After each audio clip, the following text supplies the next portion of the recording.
the ceremony begin.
Milo is brown.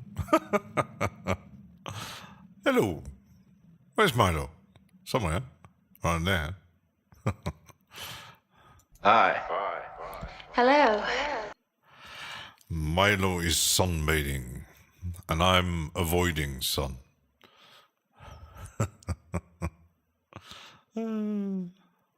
Oh, I made something.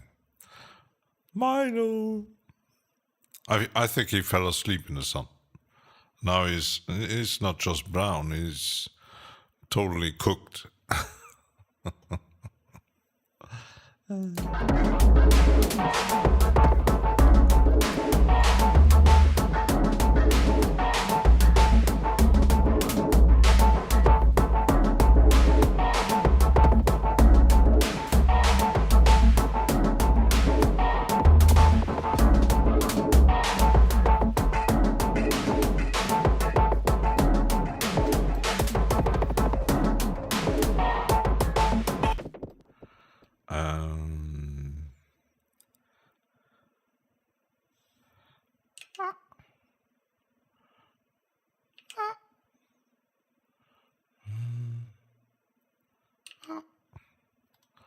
There's some cuts here. Huh?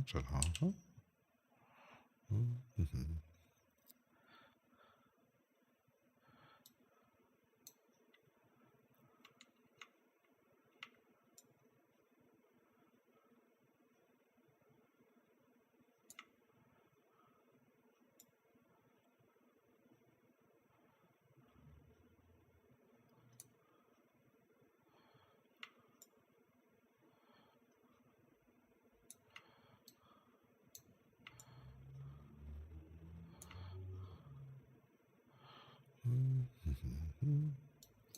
Dun, dun, dun, dun, dun, dun.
Not the same. Not the same.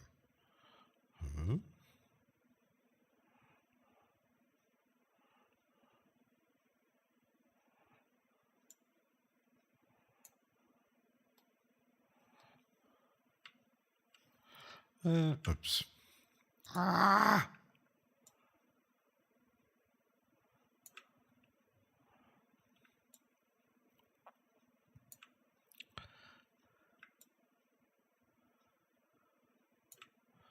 No, that's better.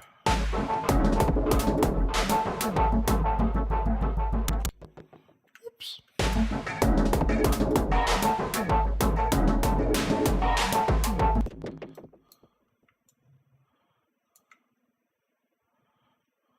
Yep.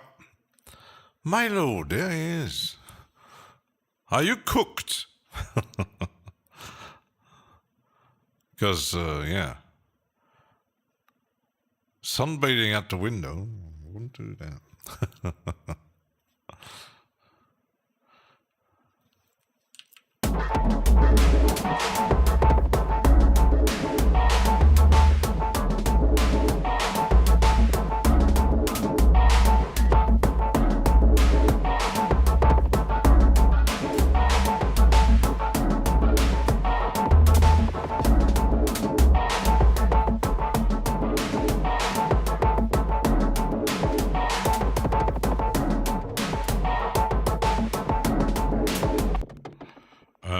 Might need to adjust. Itsy bitsy. Itsy bitsy.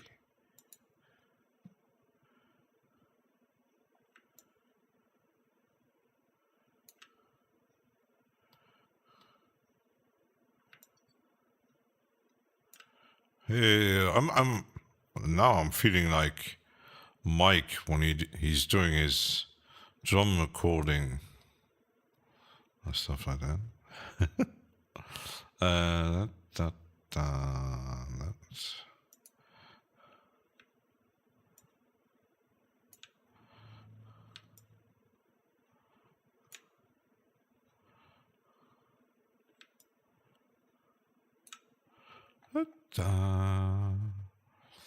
they should be okay.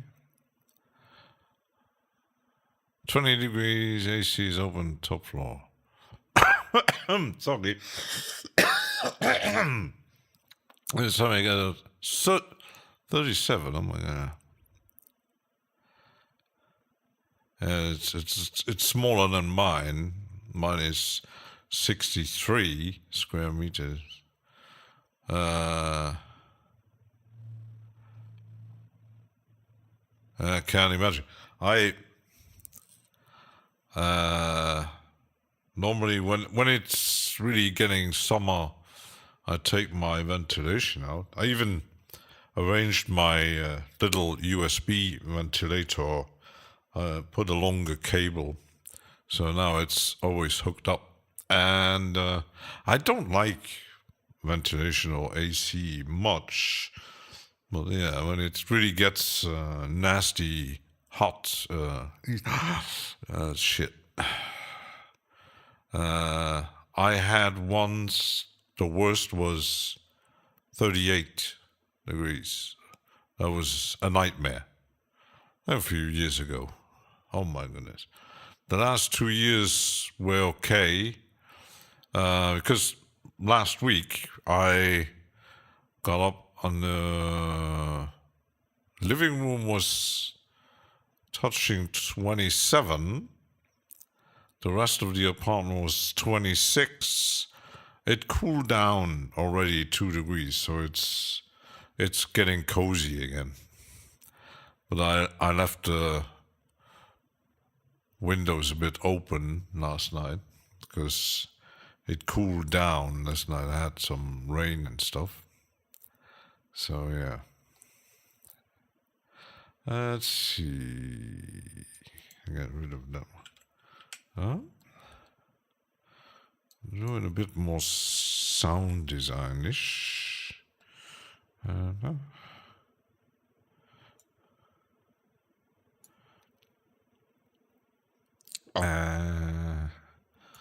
Now it doesn't align anymore. Why does it?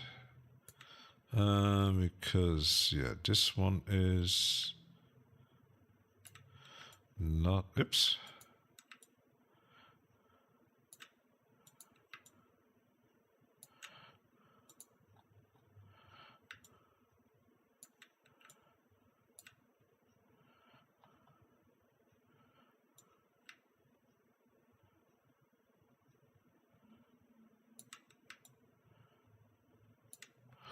No, that's better. That's better. Yeah, get more crazy rhythms. Let's see if I can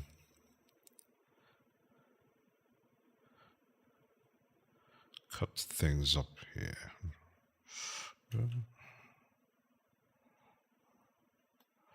This part here.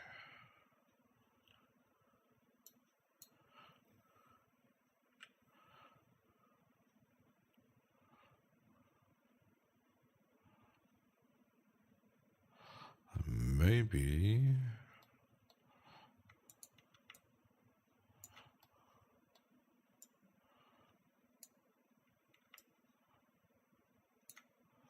or something like that. How does that sound?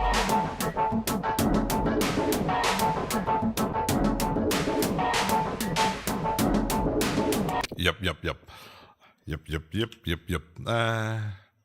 AC keys up the outside. Let's see. In properly so.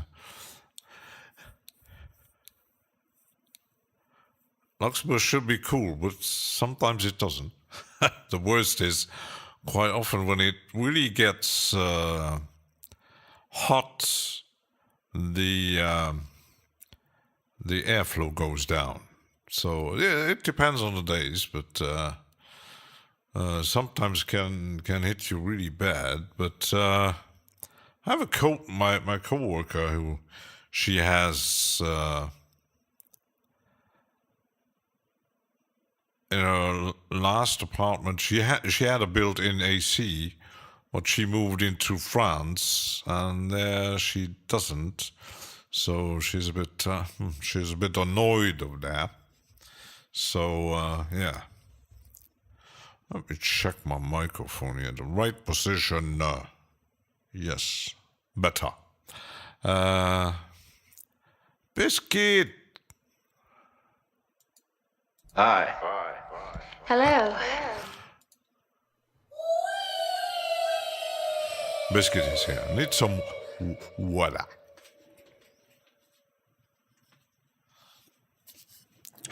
Oh. Can't stay long. Why not? Got something to do on a Sunday. I'm sounding like Judge Jervis now. Oh, British accent.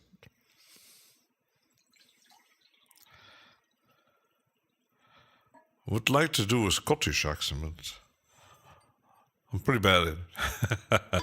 No worries. Yeah, it's a Sunday. I'm just fiddling around here today.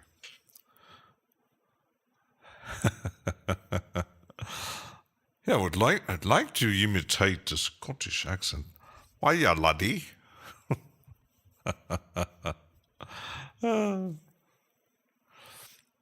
Yeah, I was thinking about made a new track and it's more rhythmic, and I'm trying to do more audio cuts and stuff. Oh, David David, I tried to use it as Svrijek. Svrijek. Svrijek. Hi. Hello. So I just sometimes imitate from David. What is gym sessions? No gym sessions for me. I don't like gym sessions. So I will cut this, but first I need to record my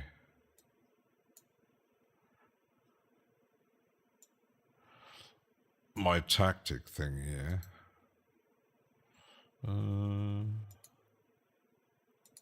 Nothing else on record. No.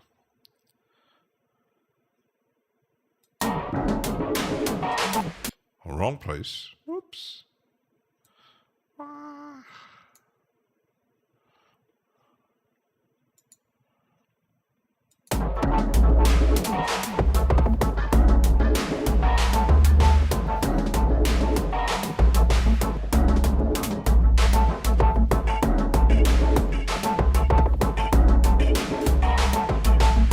I have to. Scottish. Well, that sounds like British. Like, I got some water.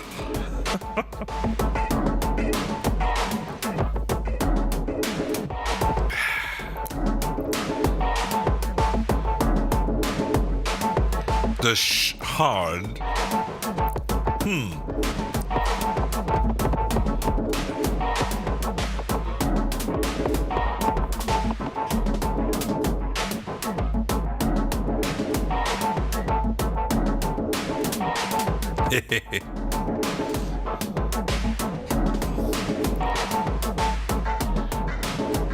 Yeah, I had watched on Prime just to have a pastime a British version of War of the Worlds. My goodness, was that a bad movie?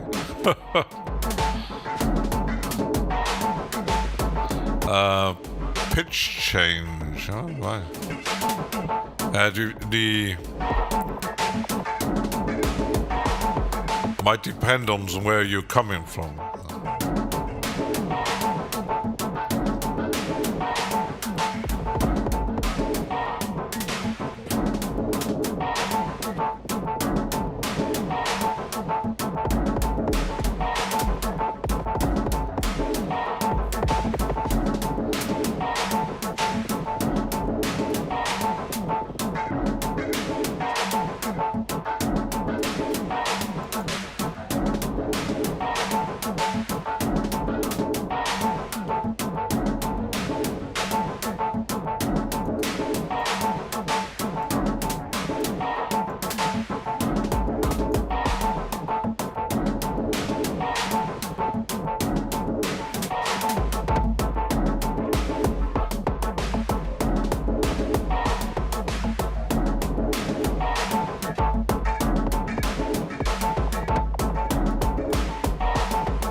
Yeah, doing something more experimental.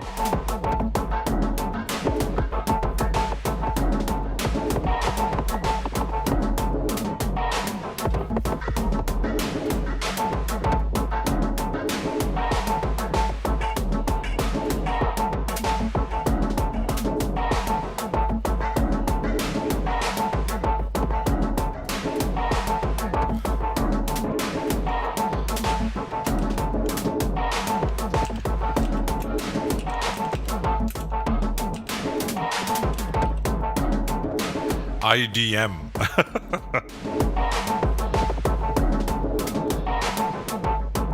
Not sure if you can could dance to it, but...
So that's it. But I have some alignment problems here.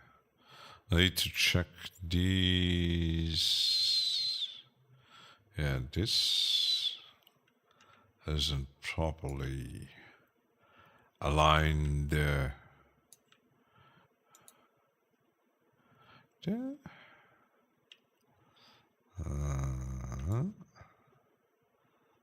There you go. That should be almost. That's almost. Recon. Whee! Yeah, let's fix my alignment problems here. This one. Ta-da.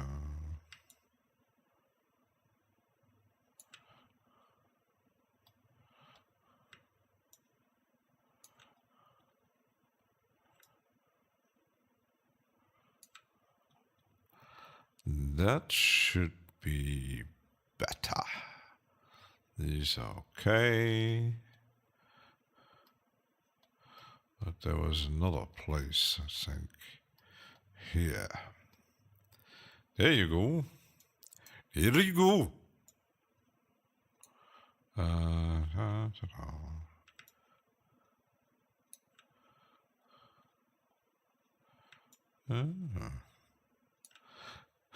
The downside of making music in a DAW,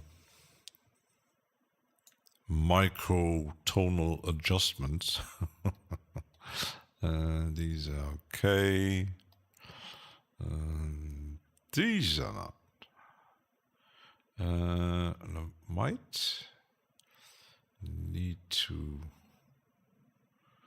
get rid of my grid here.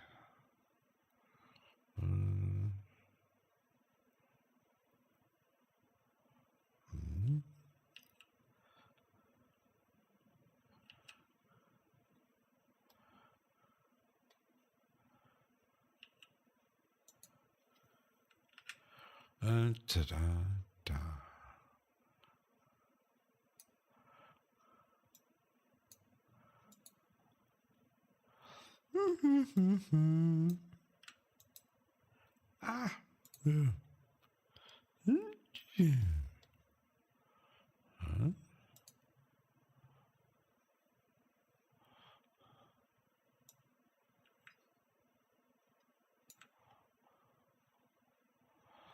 It's not. Is it? No, it isn't.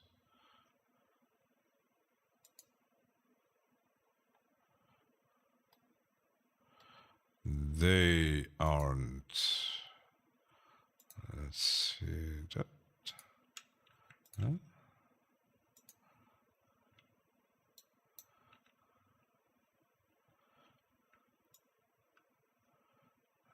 There you go. That should do it, but I need to move these. I need to move these refrigerator.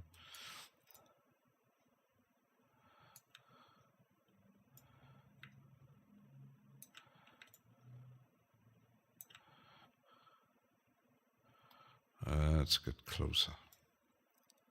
Itsy bitsy. Sometimes tedious works, don't it? That's something that should be upgraded, sometimes making it easier. Just tiny things, something. I don't know. Yeah, with MIDI is a bit easier to line stuff. I'm going to move these around here. And then I have to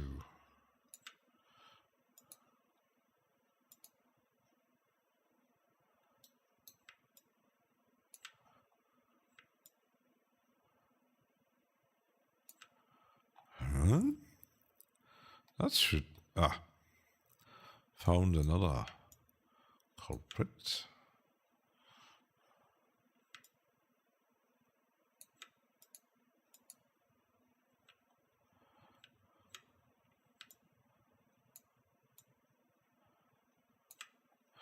Nudging. Nudging. These aren't aligned. Oh my goodness. Those are so wide compared to hardware jamming. Indeed. One side would say hardware is a bit. Yeah, we need to program and arrange everything. Happy accidents might happen. It's a total different thing. And the whole process, music making, I mean, when you compare DJing back in the days, vinyl was pretty easy. Then they slowly added all kinds of stuff. Then came the digital revolution. My cousin, the dentist, his little boy wanted to play DJ. Okay, I said, "Daddy, I want a mixer," and Daddy decided, "Okay, let's buy a controller so you can play with the laptop computer stuff."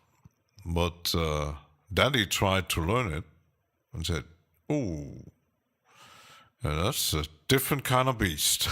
And I told him, "Yeah, compared to DJs mixing in the 80s, 90s, you had 2 or 4 channels or even bigger mixers or even more channels, but it's still pretty easy. You had maybe, depending on the mixer, you had effects and stuff like that.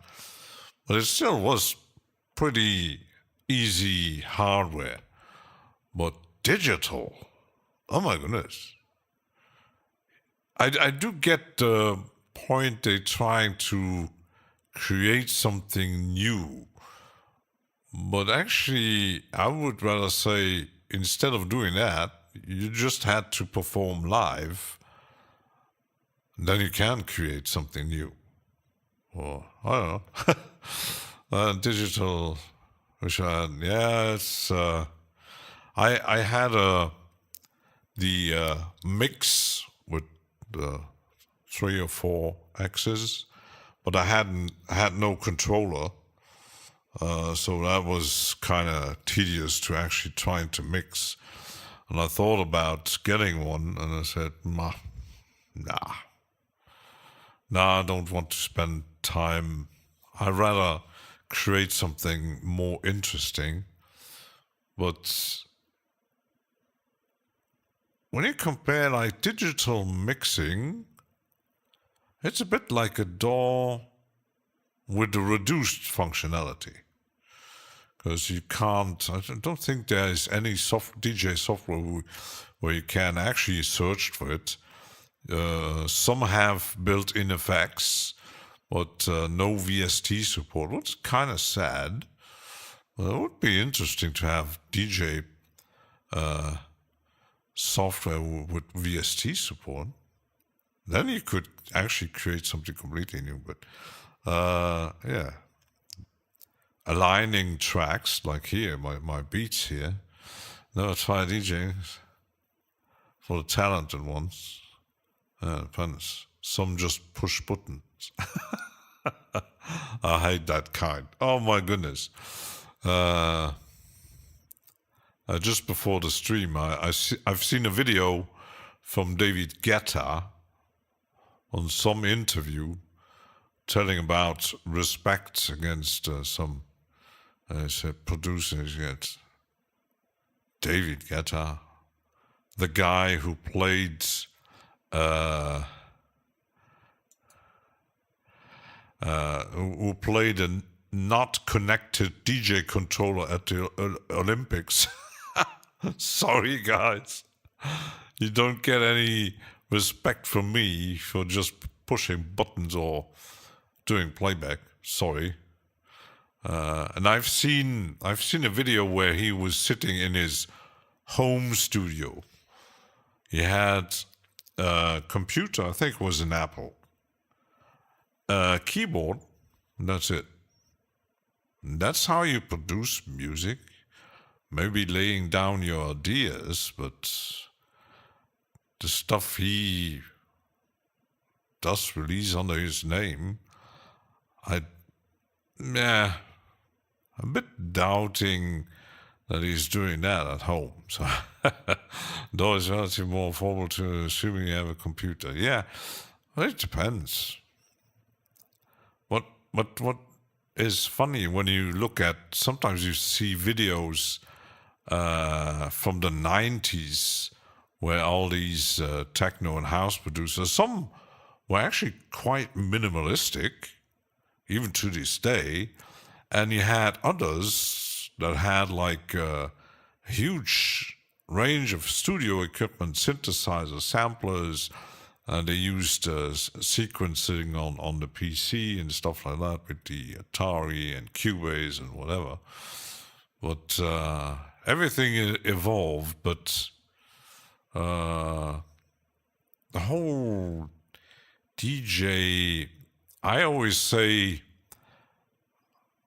I don't have a problem with DJs, but when the whole thing was starting out with house and techno, yes, some DJs already had a name locally, and suddenly, I think it changed with the Summer of Love, and then beginning of the 90s, the rave scene and all, it's getting bigger and bigger and bigger, the media and all that. And the DJs got more, I wouldn't say respect, but more credit than the guys making actually the music. Grace Griffin! Yes, Marmite. Don't have one. I have water.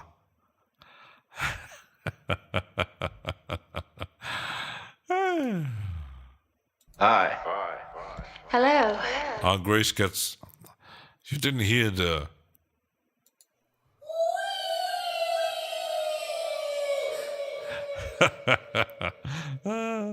Biscuit doesn't like Marmite. I tasted once, no. Yeah, I was telling... they always talk about DJs, but... I would rather give my respect to someone like Grace, who is performing live, and all these hardware, and the producers who actually release a lot of even club stuff all day long, producing, even techno, house, hip hop, no matter what kind. They don't get the respect and the credit they actually deserve, because without them, the DJs would be out of work. So, sorry guys. Yeah, if there's no one making your tracks so that you can play at some festival, yeah, you don't really earn any. This one isn't aligned, so let's align.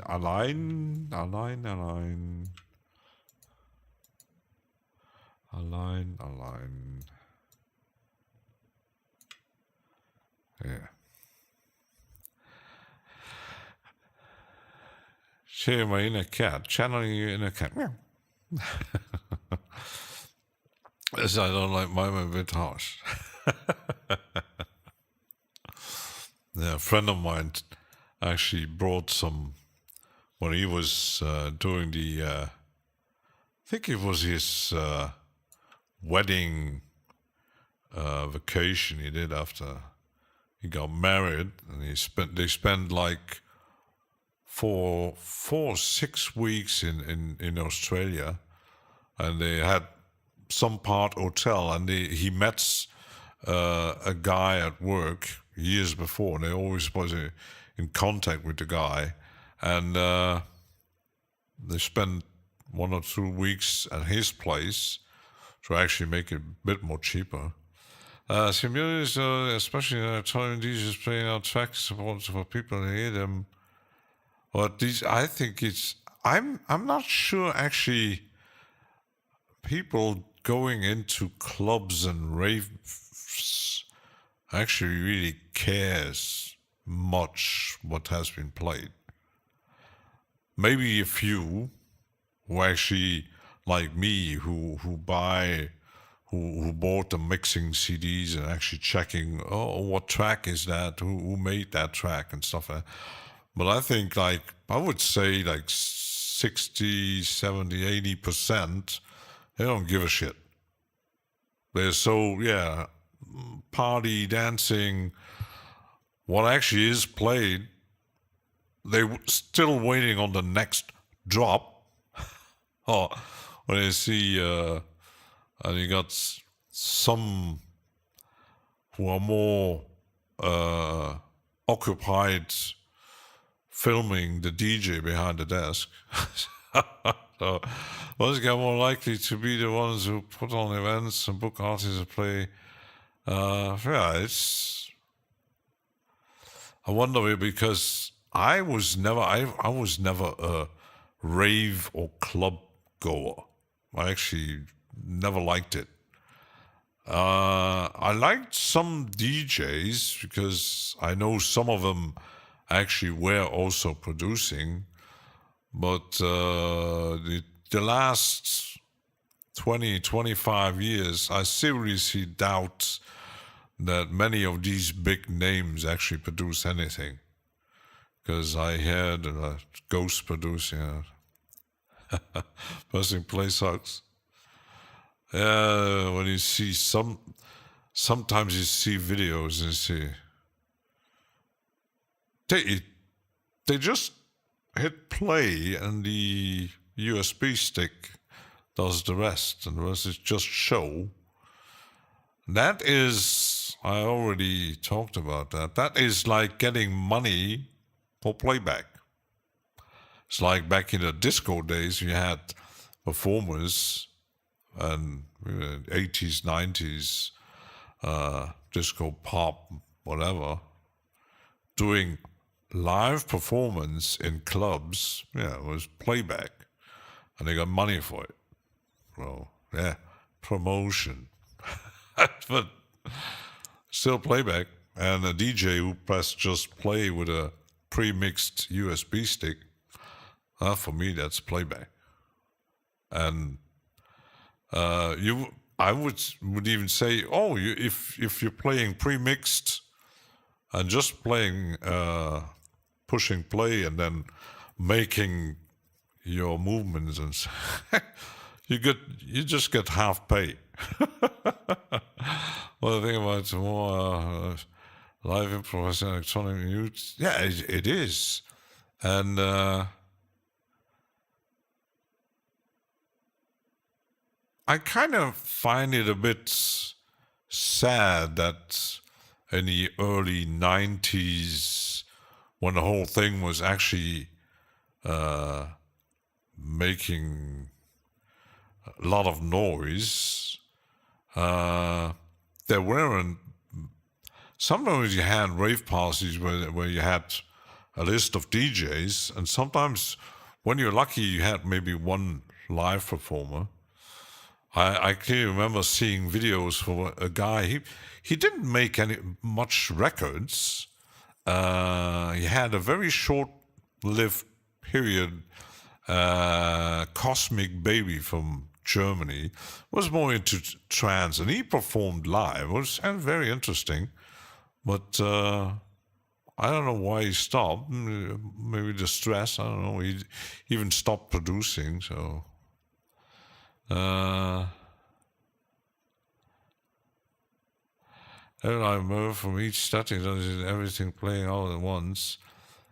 Yeah, I think Orbital is kind of same thing. I don't know how others do it, like Underworld. The Orb plays live, and even Prodigy and stuff like that. It's pre-arranged. That's a bit of the downside with electronics anyway, because you have to get your presets, your sample and arrangement and stuff ready, because you can't compare that to a normal band like guitars and drums and stuff like that. It's different. So maybe dance music and. I wouldn't say ended, but it totally changed. Everything changed after 2000. There was still a bit of the underground, the people who were they were starting having the 30s, like me, and a new generation changed the whole thing, everything going digital, raves getting bigger and bigger, money getting bigger and bigger, and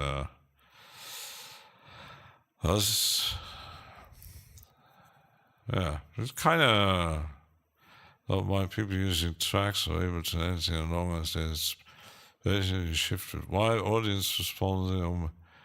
If a good example is watching the store parties and the channel, YouTube channel, where you see, it's mostly techno, and everything is performed live, sometimes with more equipment or less, but there are no DJs, and everything is about, because PDG was pretty much all about the live performance, always.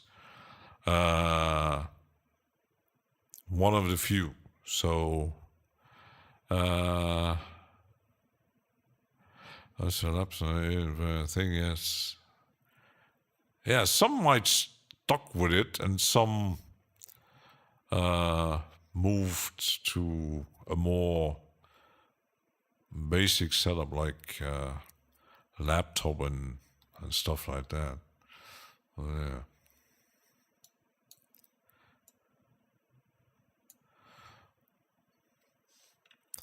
But sadly, some DJs get when you hear the money they're making, I ask yourself, what the heck?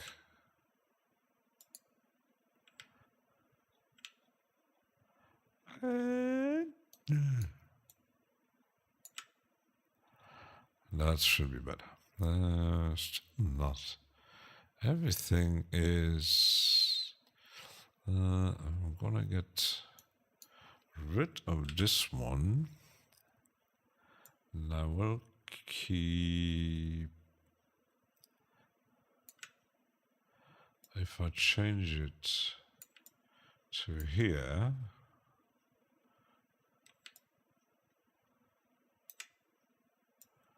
Huh? Oh, jumping.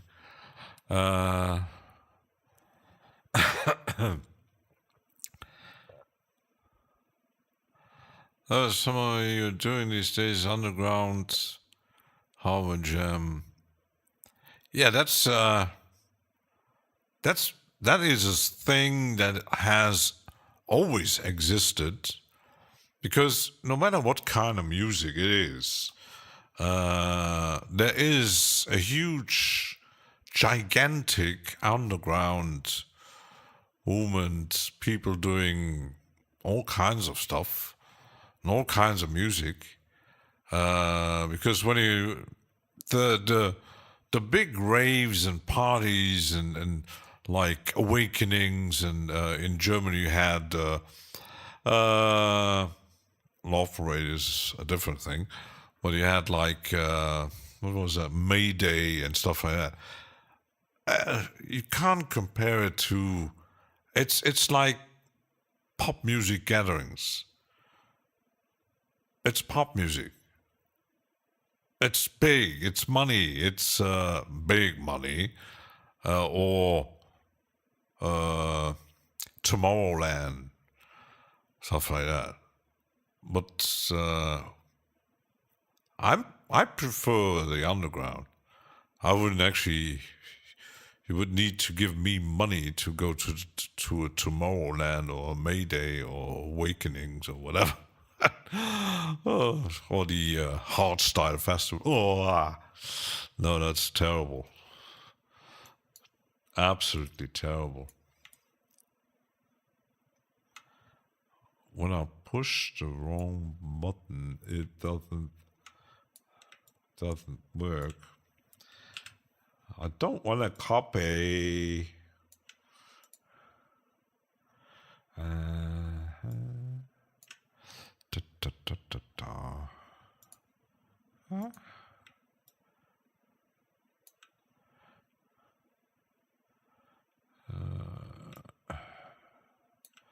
This one is a bit weird. This one.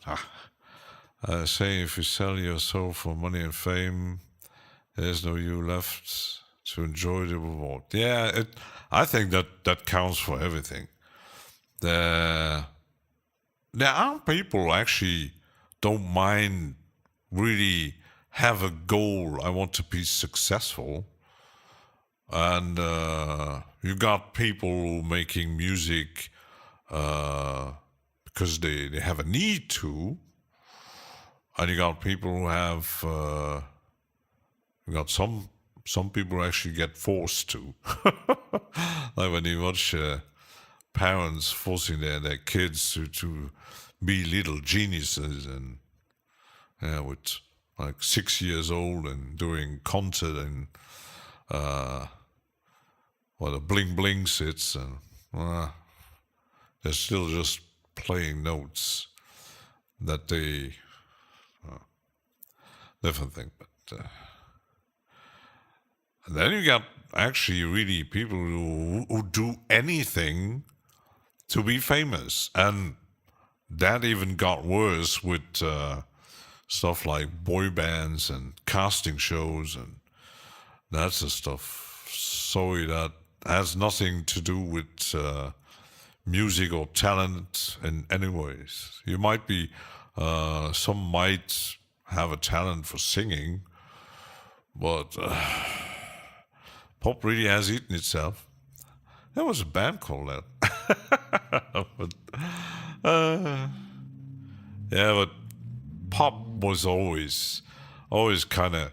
I remember I seen a documentary. It was kind of interesting about how they tried. Because some say, well, pop already started in the rock and roll age. Because I've seen a documentary where yeah, what Elvis and all the others, especially the black people, were doing in rock and roll. The people with the money didn't like that. It was deranging. It was provocative, and then they tried. They seen, oh, it can make money, and then labels starting to create artists who been, some would even say, whitewashed, because yeah, most of them were white, and yeah, it was rock and roll made pop with polished, neat-looking boys and girls, and when you hear the songs and see the performance, you go, oh, sorry, but that has nothing to do with rock and roll or the spirit of it. It's pop. It's cheesy.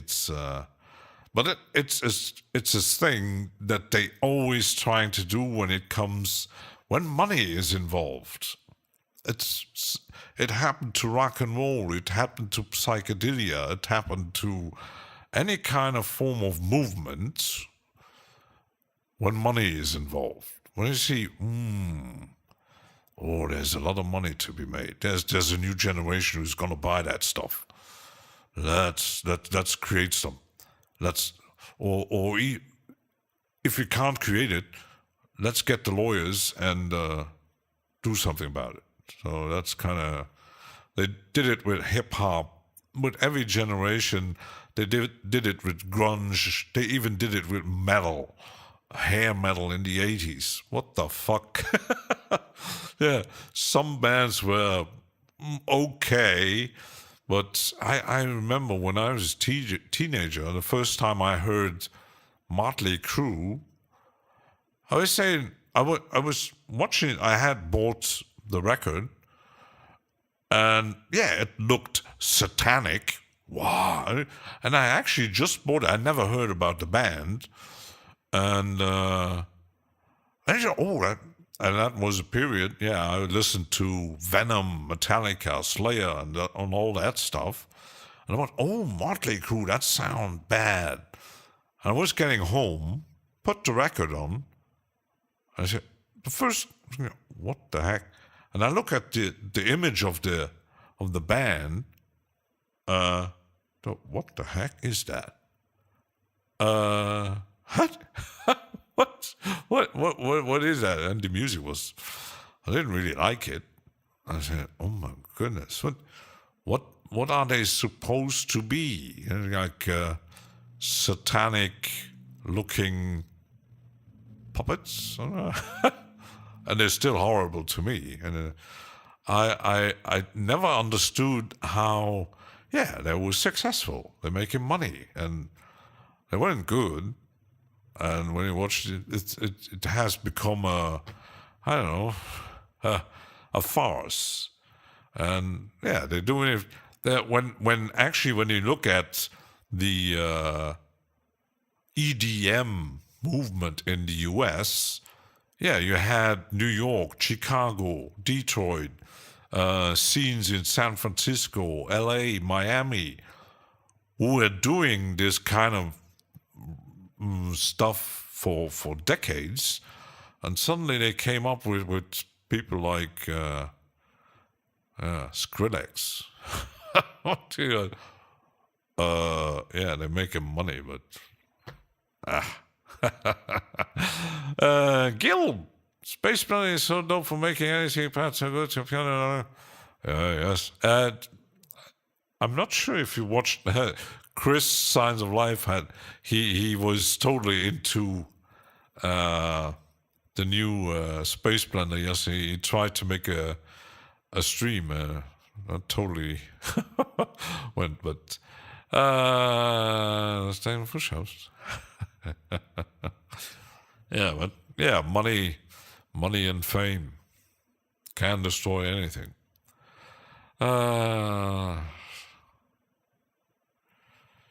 Yeah. Can't find a stream. Yeah, he had some multiple problems, always freezing. It might be had. Not sure if it's still available on his channel. Wish Chris wasn't so yeah, he's a bit too. He's too much. He might need. His music is really, really good. I like his music, but as a person, I don't really like to watch him stream. He makes me nervous. It was, and yesterday when he was trying the new his new toy, he was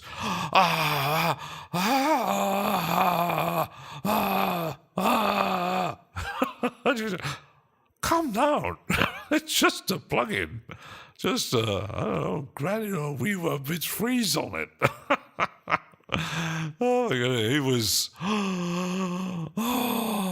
Give him pads. give Chris pads and reverbs. Then, yeah. Yeah, he's... I'm not sure if it's... Yeah, he has energy, but he's like these... I compare Chris to these business gurus who sell you motivation in conferences where these kind of guys. Yeah, you need to chill. Yeah, he's totally. Imagine like having like Martin Stürzer. Martin Stürzer is totally the opposite. He's like calm as pure. Even stated it. He's got a total calmness. But Chris is that's money. Yeah, he's like a reincarnated hippie from the 60s who had a bit too much maybe mushroom, I don't know.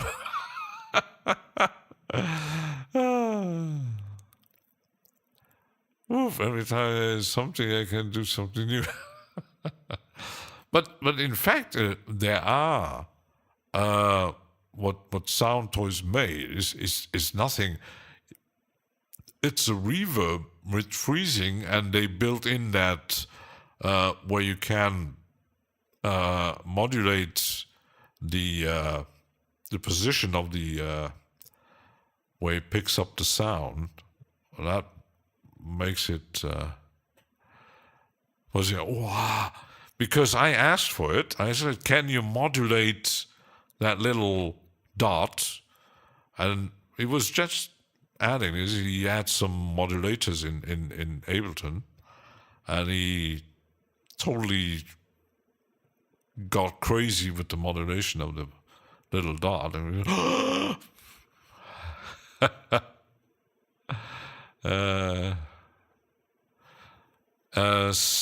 signs of life, but signs with numbers. It's a bit a weird kind of like these modern artists do, like with numbers in it. Signs of life. And he has what I don't like that he is selling presets over Bandcamp. You don't. I would rather have like having those on his own site rather than Bandcamp. It's a bit because you don't really know what you get. Like any presets like Love Tom or Vicious Antelope, and they have their proper preset thing, and even with audio example and YouTube videos and whatever. That's why he mixes YouTube for everything. All-time music. This is Stone Day, which I'm speaking. How to make my drone day? I need to watch my day that goes on and on and on. It's like you know that track, Halicon, no, on and on and on. Like that track. I'm editing, finding. I'm really have the. I'm feeling like Mike when he's editing drums. This one isn't yet aligned.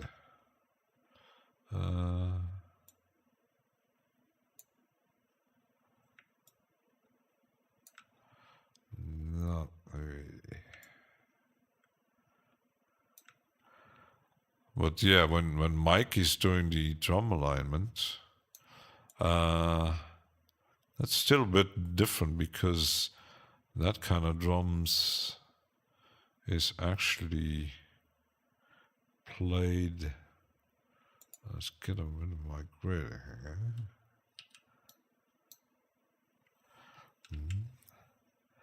That is played and recorded live, so we always have some timing problems. But I have something else. I have not just timing problems. I have synchronization problems. And these, I don't know what I get.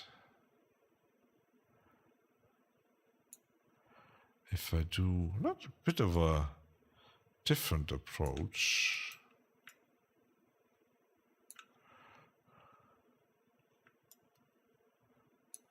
Like this, and like that, then like, and these are okay. Oh, that's it. Oh, that's time for a short break. International Drone Day. I think I heard of that one. Andy might know it.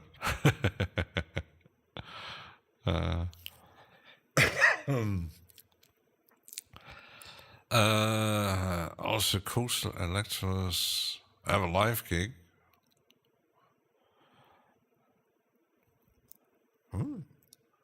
Yeah, I'm kind of missing. There's not much going on electronically in my country. Sadly, never has been. So let's save this and let's take a short break and we right back. My nose. I need to clear my.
transition.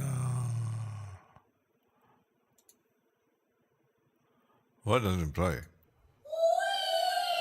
I would like that damn soundboard would actually be triggered by my Stream Deck, but that doesn't work.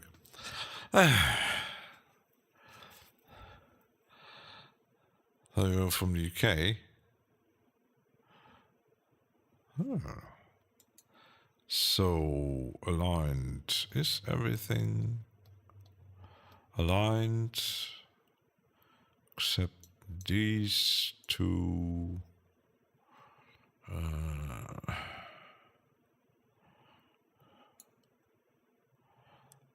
That's better. So, yeah.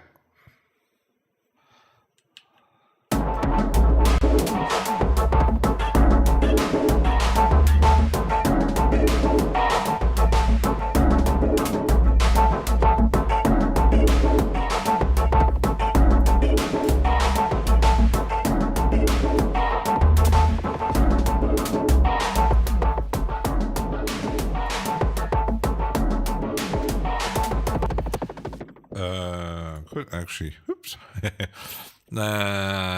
You're off. Cheers, Grace, Griffin.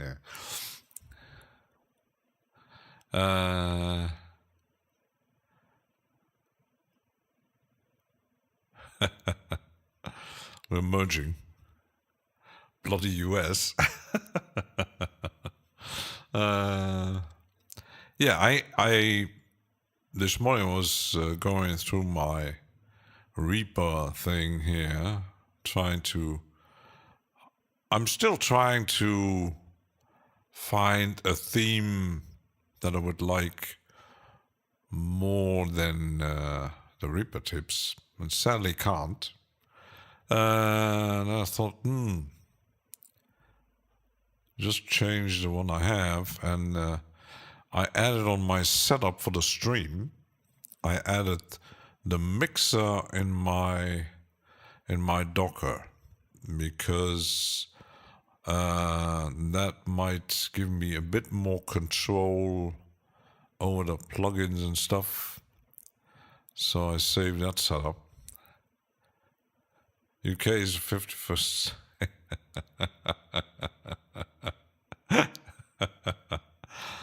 That reminds me of a song. It's the 51st state of America. Seen that band twice.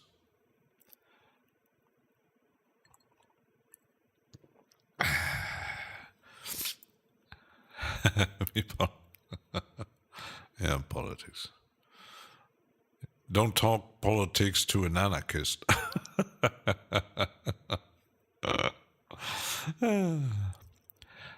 Joy. There you are. Have you tried the new? I do have it installed, but the adjuster is a bit, compared to the one from Reaper Tips, it's missing stuff. It's kind of okay, but, and I've seen some new one on Gumroad.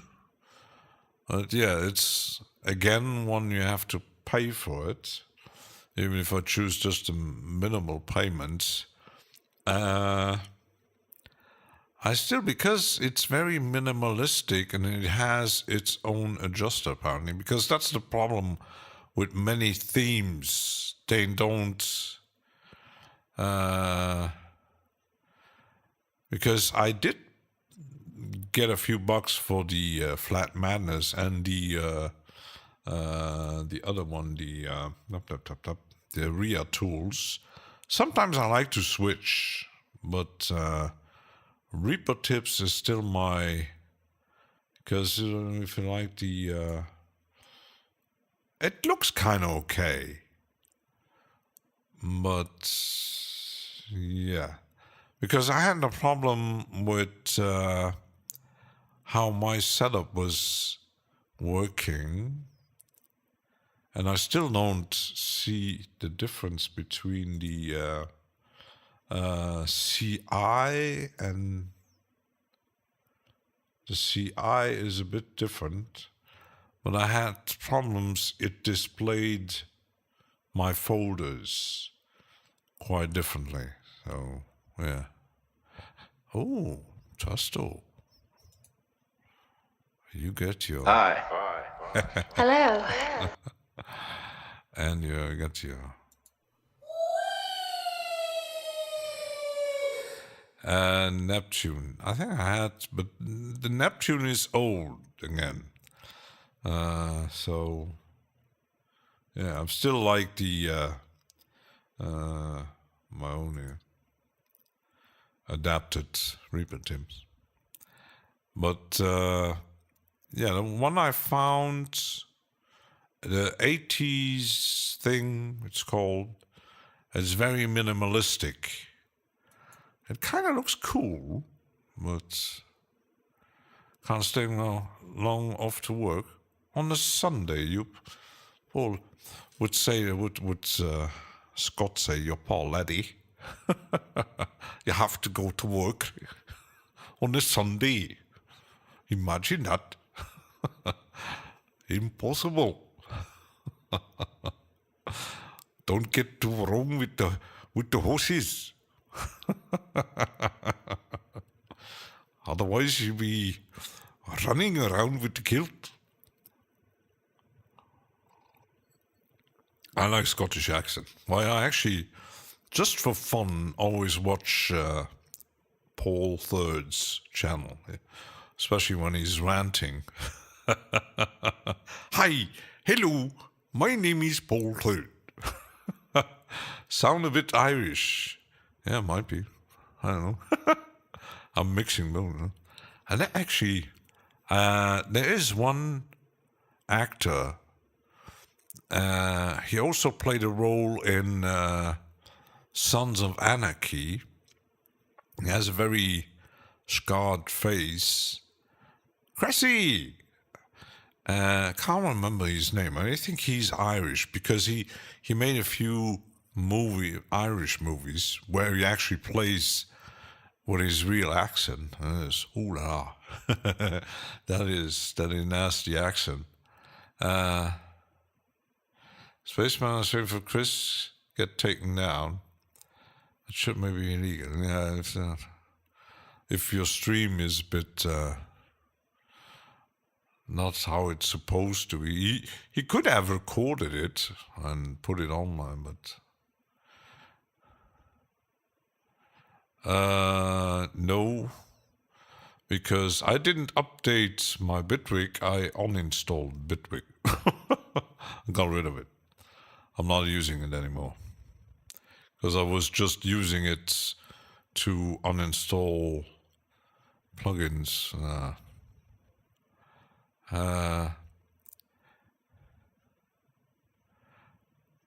Put out the passion channel. You mean that one? Yeah, actually, I have it in my. I think it's in here. No. I had put it in my scripts here. It doesn't work at my end. And I didn't get a response to my comments because I could see the action. Either I'm doing something wrong, where is it? This one. When I run it, I got this nice little error. So either I'm launching the wrong one, or I don't know, because there's no description how to actually make it work. But he developed it for Apple, so that might be a thing. And it's still in alpha. It's such a pain, yeah. It's very, very odd. So I hope I get an answer, but yeah, there's no description how it actually works. And I didn't see any much action besides that one in when I installed it. So I don't know. Let's wait and see. Guess you're going down Studio B on a list of tracks I'm making an album. You have 21. Oh my goodness.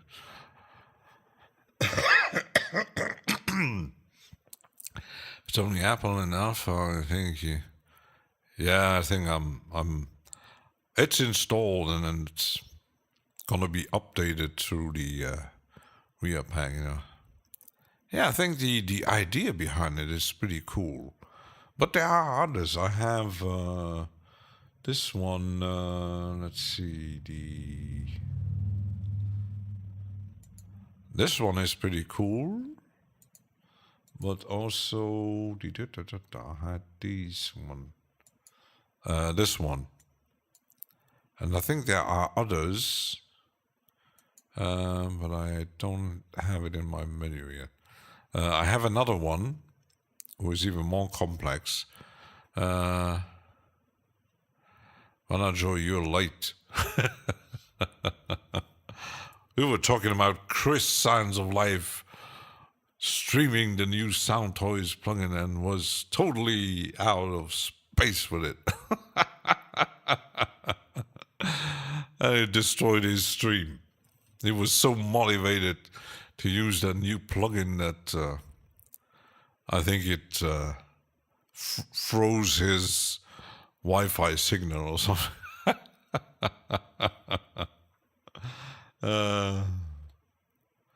So I got it. And I was saying, yeah, I have my mixer here. So I can, and now I actually, it's very,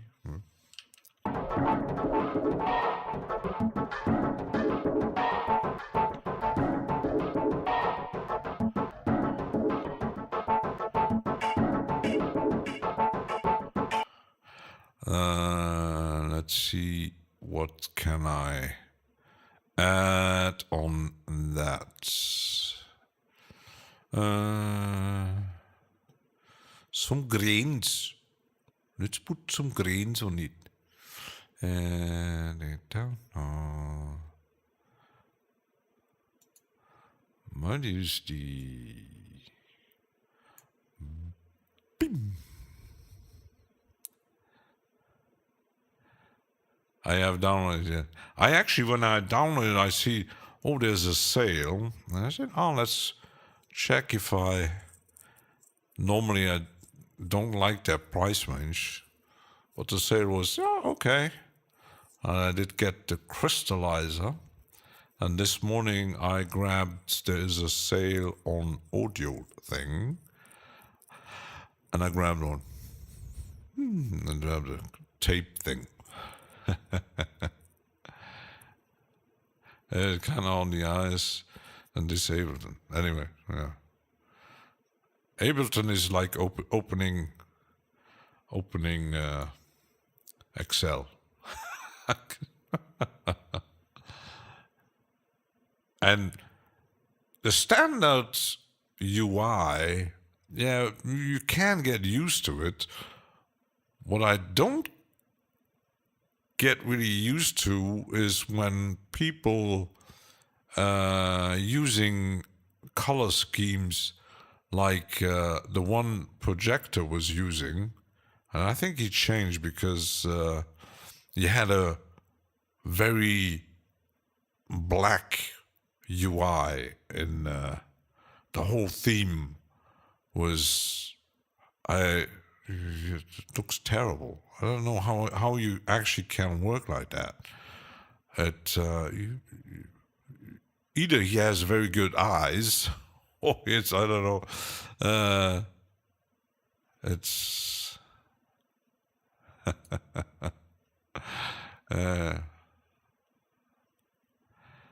you have a darker Ableton theme. Yeah.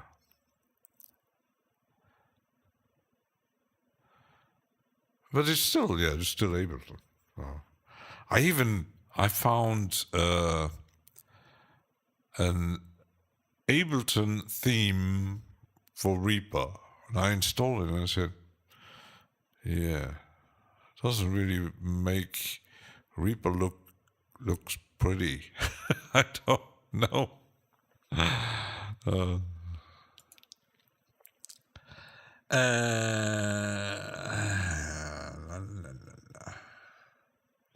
Subtle magic, sound design.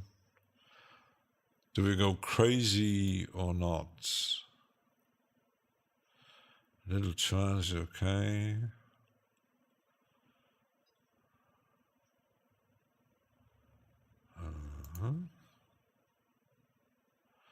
I might get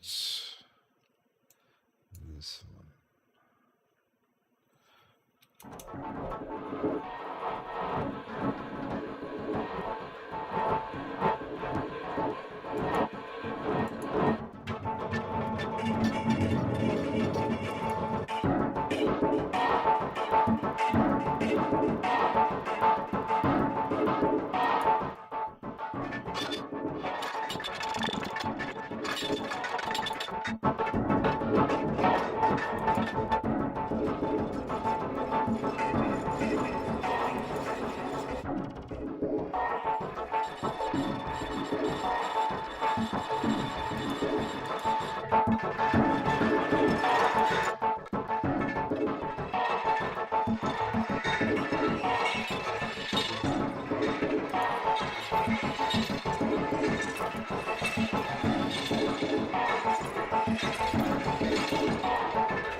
Always when you click on a preset where the name Venus Siri comes up, it gets interesting, very much interesting. But I like to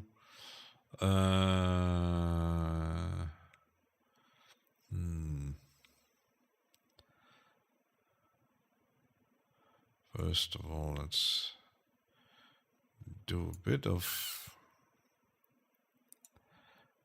Let's fade it. And already where's my mixer? Did put it down, but.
Hey, I don't know.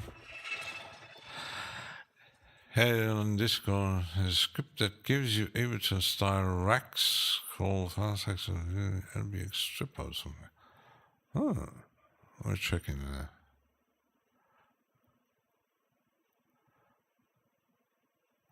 I'll check that. There's so many scripts. I even have so many installed, and still, the volume is already down.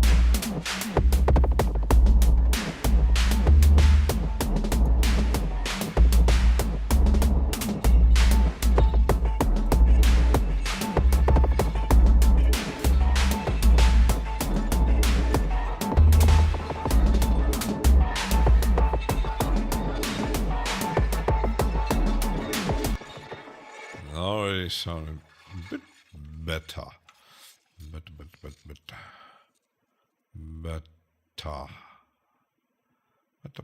Better. Yeah. Too many scripts. And sad part, too many that don't get any updates anymore. It's like the same thing with themes. I think even White Tie, his old. I liked when I had version 6. I liked the White Tie theme a lot. And when version 7 came out, he was totally behind doing anything theme-wise, because he also made the adjuster. And he made one. I was kind of liking it, but it was still unfinished. And he posted, because he was working on a new version, and I tried it and it was, totally broken. But lack of sleeping is making you ill. Biscuit, you need to sleep. I need an effect like a big, huge reverb like Scott has. When he talks like Jesus. Biscuit, you need to sleep. If you next and I'll make two. I had it did get better last few days because I took out my massage thing for my neck and stuff, because my feet get, and my mom said you need to make cold compresses before you go to sleep, and I might order something that I can put in the fridge or something like that. You can't even heat it up, and put those on my legs. And when I'm sitting all day, I've always been insomniac. Yeah, I'm not insomniac, but I think when it already started at the beginning, not so much when I was starting to work. Because I remember in school days, I had terrible problems getting up. But the teenage thing, I don't know. But at least the last 20 years, I sleep like 4, 5, maximum 6 hours. This morning I was up just before 6 a.m. I was already wandering around. And then I had my coffee and breakfast while watching T-Scratch Beats on YouTube and doing some cleanup stuff and doing, too much coffee. I'm not sure. Yeah, it could be. But I also drink maybe a bit too much Coke, because there's caffeine in it, but just don't drink it after. It's like eating after, but But it also can happen. That didn't happen before years ago. At least it started to happen the last 10 years when suddenly I get especially when I'm watching on weekends, watching TV and stuff, and suddenly I get, even during the week, why I started these more daily streams to keep me active, because at work, I can't say I work, but it's still, when I get home, I feel tired of actually doing nothing. And then when I put myself on the couch, and suddenly I'm gone. Is it because I don't sleep enough? Or is it because I'm just simply bored? Or I don't know. And suddenly I'm like a half an hour or 45 minutes, I'm out of there. And I said, well, wake up and kind of groggy. But yeah. But for every person it's different, so, and it's hard to find the cause of certain things. So yeah, but that's with my legs. I know that I don't move enough. I should, but yeah. I'm old. I must wake up before 10. If I sleep till 10, I'm dead. Most of the time, I even wake up before my wake up call, my alarm goes off. It depends on the day. Sometimes even weekends, I'm up and I can't go back.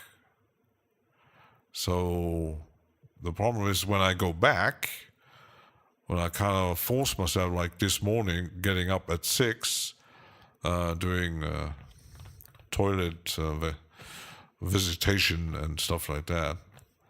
And when I then get back into bed, I could sleep another 2 hours, but then I get up at 8 and I'm broken. I don't know. Go to bed at 4. So I slept 2 hours after you get to bed. Yeah, kind of weird. I got up 10, 11. Yeah, that might. I've seen a document on a report on French TV even. They were talking about sleeping problems and stuff. And there was a woman who had terrible problems, and they described the tests because she followed a routine. Go to bed at like, 10 p.m. or something like that, even though she wasn't tired. And then, yeah, she didn't really sleep. And yeah, but she was following the routine, but she was getting more and more tired because when she got to bed, she wasn't really sleeping. She was, still active in some way, like half asleep or something. But then, I think it was a psychologist or something. Said, change, instead of going through your routine, go to bed when you sit on your couch watching TV, and when you feel you're getting, I feel my tiredness coming. Then, boom, go to bed. Even if it's late, then go to bed. And she did that, and actually it worked. So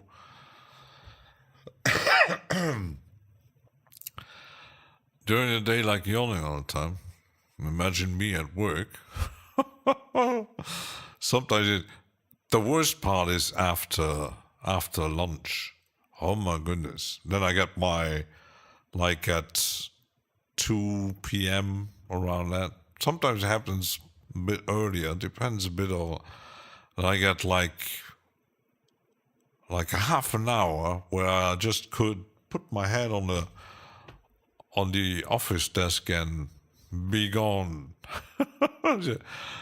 Sometimes I cheat a bit and do like micro sleeping, like a few minutes, closing my eyes and hiding my head and stuff like that. That helps a bit. So these micro sleeps, like the penguins do, like 2 seconds and then back again. They say don't just get up early every day, no matter how tired, and you will eventually be tired at night. Depends, and I think it's depending on every human. So, because when you really get tired, and that's the problem why they say when you right the moment where you, even when you're driving or something, the first moment you realize, okay, I'm falling asleep. Get down, sit, or get on a couch, or stop the car, whatever. Because when you're that kind of tired, and you see it quite often with kids, like babies, when they these funny videos when they're eating ice cream and then suddenly, boom, they're gone. You see that even happening with cats and stuff. And suddenly they were doing something, boom, because it will come. You can't avoid it. And accidents happen because, you fell asleep, even if it's just a few seconds. Depending on what you do, accidents happen. And there is a disease where people just fell asleep at any moment. And there was a French movie, it was kind of a funny movie, where a guy who had this kind of problem. It was just a movie, but imagine narcolepsy. Imagine like doing something and boom, you're gone. But it's kind of weird, our body. So then you got people who really, I don't know, kind of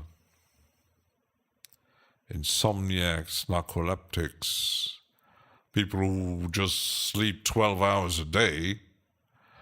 I have a coworker. She sleeps like 8-10 hours, and if she goes to sleep late at night, she's especially on weekends, she sleeps the whole day. And she's on vacation, she's just sleeping. And she told me the family is her mother, apparently it's just the opposite. Her mother is, she's up at 5, and her father was like her. He was like sleeping 12 hours. So, it's kind of weird because you got people who like when they sleep like in half an hour and they're motivated again, and you got others, you like me, when I'm feeling like kind of tired after lunch or something at home, or when I sleep before watching TV, I can't wake up anymore. It's like having a feeling like being drugged kind of thing. I don't know. You want to wake up and it's like a half sleep, half awake, and I have to get out of the couch, and then you so antidepressants have horrible side effects. Long time I have to take them really slow. Yeah, I know that Ben Jordan takes all kind of medication, also for the ADHD and stuff. But yeah, medication is side effects are pretty bad stuff. So I'm now checking the base, but I'm just going to have them like here, like this. No?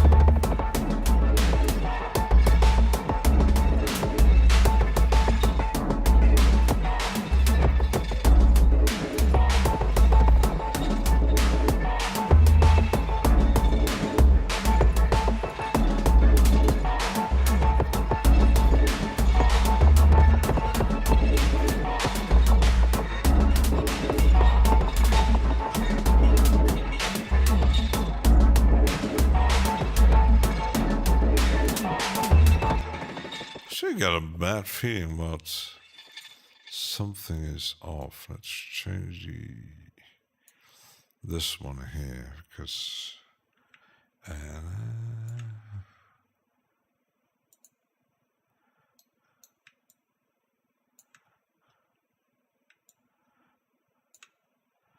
sounded off, like even these two.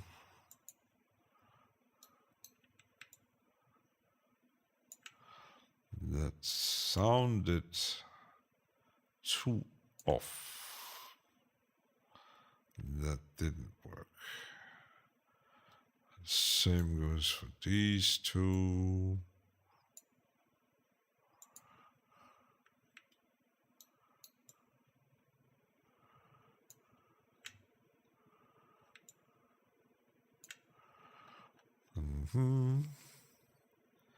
These are okay. Yeah, it was this part here.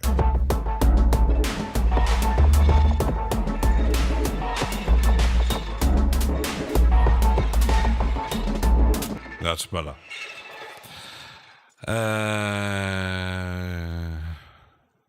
Recon was doing morning rituals. Yeah, Milo had probably dozed off in the sun, was sunbathing. That was still early. Some of the Americans will come later. Viral Beats might come in lurking later. Always been doing like NPC beats jamming on the beach. But that's the thing with kind of weird with streaming. Something get a lot of people and something get less people, but there's no guarantee that you will have constantly the same amount of people because, yeah, people have stuff to do and it's always changing. And the same goes, you publish a video and you might get 1,000 views, and on the other hand, like you get like 10 views. Depends on the theme. What is it? Is it music? Is it a tutorial? Is it blah blah? It's ranting. Is it drama? I've seen like channels having like a normal range of views, like very, very low, and suddenly they publish something that people really get really interested in, and then you got thousands of views, and you go, "Whoa, what is that? What's happening?" So it's like a mountain. You know, even when I'm looking, it did change a bit when I started doing the daily streams. The algorithm, it might be good for the algorithm instead of just putting videos out. For me, that's too much work. I just live stream, and because the guy who's doing the reason stuff, he was doing a challenge like for 1 month. He streamed once a day, and he said the views go up, but YouTube is weird. So.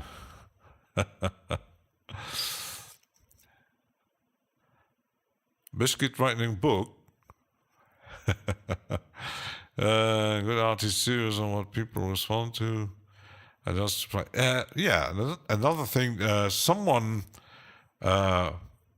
especially on the Reaper Discord from Mike and John and all the Kenny is not on it, but even Alejandro and Juan Tips and all these Reaper users. Someone found a Reaper channel who had like 147 subscribers, who had like 800 videos, not all of them. Just recently he was starting making videos about how to use Reaper, and he found that channel, probably quite like many of these channels, quite hidden. Da Vinci Girl. And last Saturday morning, I was just up and said, oh, he's live streaming. And Wilfried, I was in chat. Well, I did write a hello and stuff like that. Didn't write much, and I asked a question. But yeah, there was no reaction at all. It's like, yeah, he's live, but apparently he doesn't pay attention to the chat. And the same goes for the videos he did. It's quite odd. Because he was the channel, there is a huge gap for like 4 or 6 years, or even more, between because he already made videos about music and producing, and there was a huge gap until we started again. But what the reason was, and probably maybe he lost the subscribers because of that, and getting them back, so it's, I don't know. So, yeah, a YouTube algorithm, that's another thing to beat. I will make videos, I will make streams like Weaver Beats. Just reacting on some YouTube stupidity, I don't know. Like the latest news from the latest MIDI sound packs or whatever. They will get me more views. Or dissing like Ave McCree. Apparently, because Weaver Beats made the last stream he had the title was just checking it in for a few minutes, because the title there was Ave McCree mentioned. Don't know what he did, but apparently he had a new enemy. Probably dissing someone. Yeah. I was subscribed for a bit at Ave McCree's. It was kind of okay, it was fun, but then he started these dissing things and ranting over others.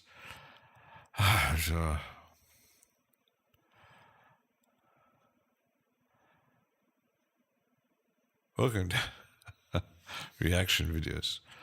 Not heard of Michael Jackson, so see, here my first listen sounds, yeah. Just kind of, I know that probably many know that channel. Yeah, it's a business. It's a kind of online school and whatever. Drumeo. And I think there's also another thing they had another channel, and the titles are sometimes they post a video like some famous drummer hearing the first time so and so. I say, yeah, I don't know. And some bands might, maybe, I don't know, maybe. I know, we do know that many professional musicians might not be aware of some things, or, they have to, they make their own music and they maybe just pick up here and there and stuff on the radio or whatever. Not like crazy music nerds like Mike Portnoy or whatever. But these videos, and mostly they pick up songs that are quite famous. So these titles are the typical clickbait titles. Oh, the first time hearing, the same title, the same clickbait, like Game Changer. Grasshead reacts to. Cressy reacts to drones.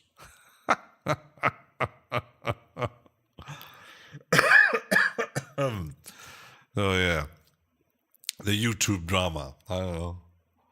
I should make scientific videos like Ben Jordan. I don't know. Going into caves and breaking legs. I don't know.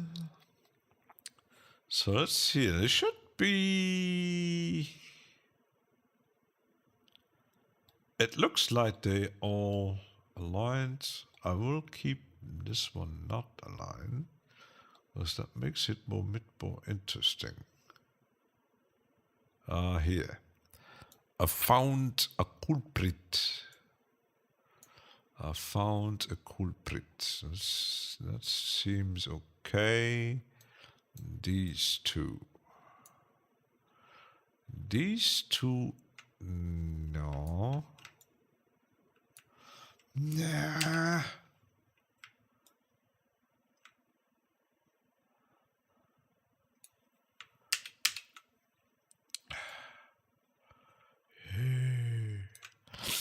I didn't want to make a copy. Me and keyboard shortcuts. Katastrophe. Ein Katastrophe. I hate keyboard shortcuts. Any artists, whistler. Do you ever whistle to your... I might scream at my bit. Music whistler. Interesting idea. Music. I heard about horse whistlers. Trusterbyte might be one. And these, I found new culprits. So these were off. These should be. These are aligned. These are not. So again, the wrong one.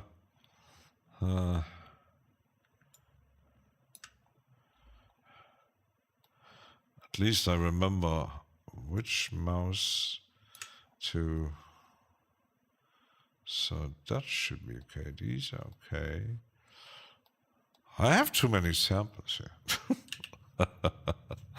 Also uses X-Files Twin Pixel.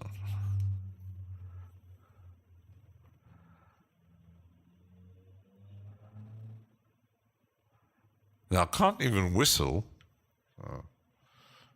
That's my problem. I can't whistle. So.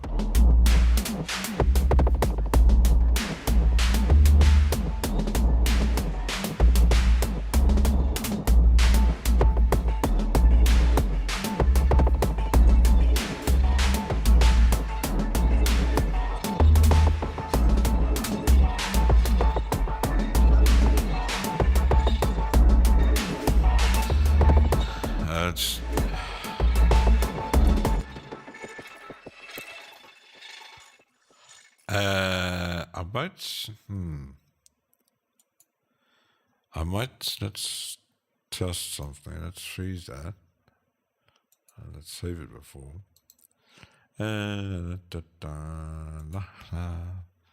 Spaghetti Western had great, yeah, especially Ennio.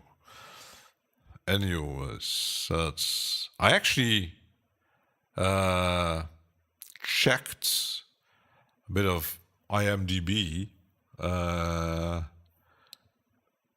because I thought I was missing one of Ennio's movies, and I think there's just one I'm actually missing. It's like a Poplum video movie he made. I'm kind of forced to make money, but all his other movies I have in my collection. And sadly, he didn't make a lot. No. But yeah.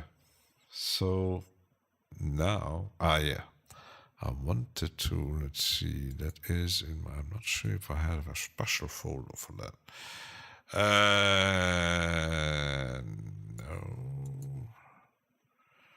No. Let's go into my cable guys. Because you have the pancake. Because let's play with panning here. The pancake. And it's crazy library. It's one of the best whistlers there.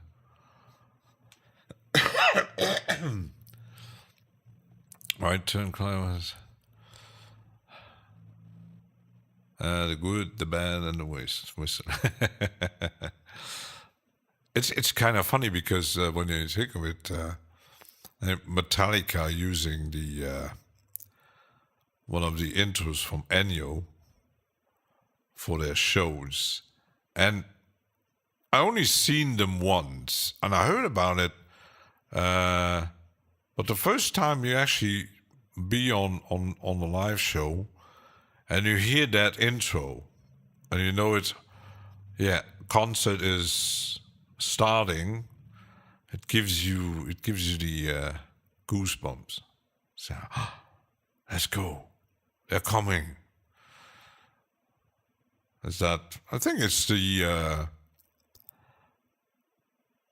from that famous scene in the where he was searching the gold and didn't find it, like building up. Oh no, really interesting.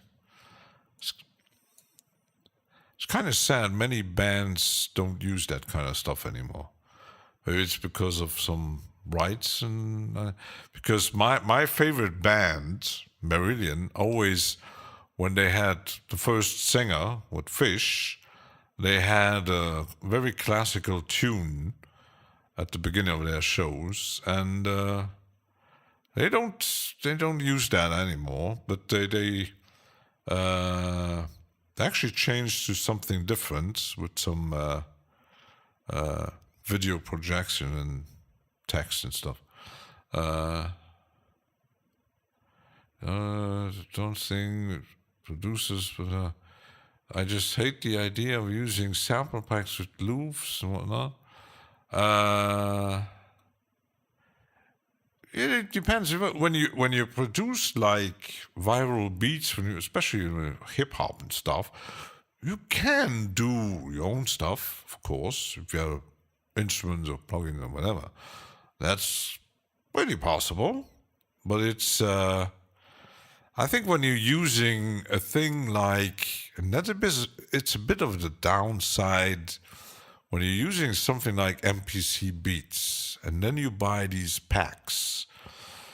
You might take a risk, even if you are artistically, I don't know, like changing things, and it's still, yeah, it's sample-based production, but you might not have the same possibilities like in a DAW, because when I'm using samples. So I fucked that. Cressy, are you using Noob Cloud? Everything you hear is from Noob Cloud. Sorry. But there is, yes, you can use, you can make your own samples. You can use some. It's how you actually. It's the same discussion with people like me. I'm using presets most of the time, like 99.9%. I'm using a preset, maybe tweak it a bit. I don't start from scratch. And the same with samples. There might be people who actually buy a sample pack or loop pack or whatever. They take that shit, put it in a DAW or on the MPC beats, play around with it. They don't change much. And there you clearly, if you kind of know this kind of, especially in hip hop, suddenly you get people like, oh, you used that sample pack like that, because especially in hip hop, these are produced by famous people, and you go, oh yeah, he used that, he used that sample. But when I'm using samples, like for example, I used a bass here. A very simple one shot, and I layered it 2 times, and I added effects. You wouldn't say, oh, that's a sample. Okay, my book costs, yeah, but there are people out there who say, yeah, I always start from scratch. I don't use presets. Why, do you use presets? Oh, that's lame. Everybody has their way of doing it. Like, there are simple ways and there are not so simple ways. So you can spend like 6 hours redefining like a snare drum. Some people do that. They spend hours refining a kick that is just a sine wave. I know there are plenty of it until the kick really sounds like they want. Yeah, it's been perfect. But that is okay when it comes to notes, so you're creating the music. I don't need to build my own piano channel. Yeah, but that's another. Yeah, that's a real instrument. You might even when you're using real instrument, you can sample real instruments. But you might have like Venus Theory. He made videos about it, and he said, "Yeah, I'm not a perfectly trained musician, so he grabs like he's buying a cello, and then he records the stuff that he tries to play, and he makes an instrument out of it. That's his thing." Like doing totally crazy with sound. Yeah, or like people making all kind of crazy sounds for a game or movie, spend like perfecting certain sounds. That's, yeah. I would not want to make a kick bass upside down.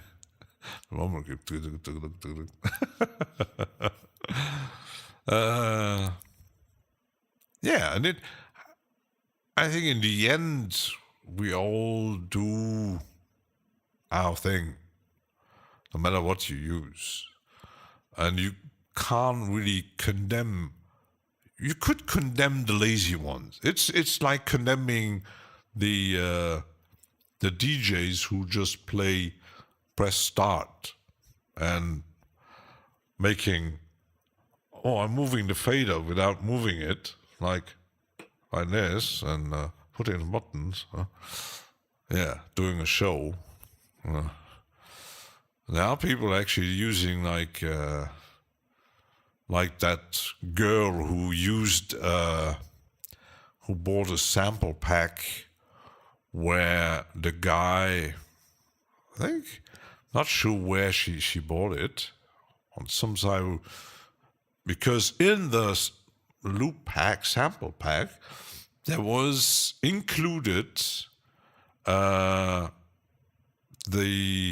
template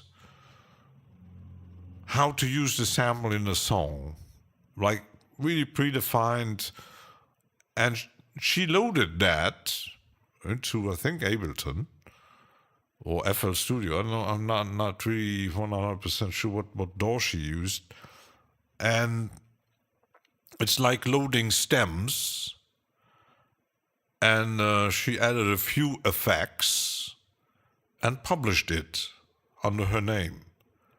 And yeah, the guy who actually made the sample pack, wait, you that kind of lazy?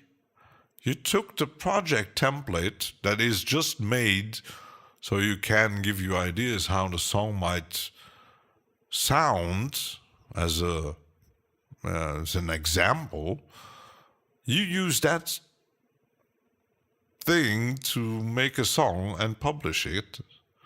That backfired because suddenly thing get viral and really that kind of lazy.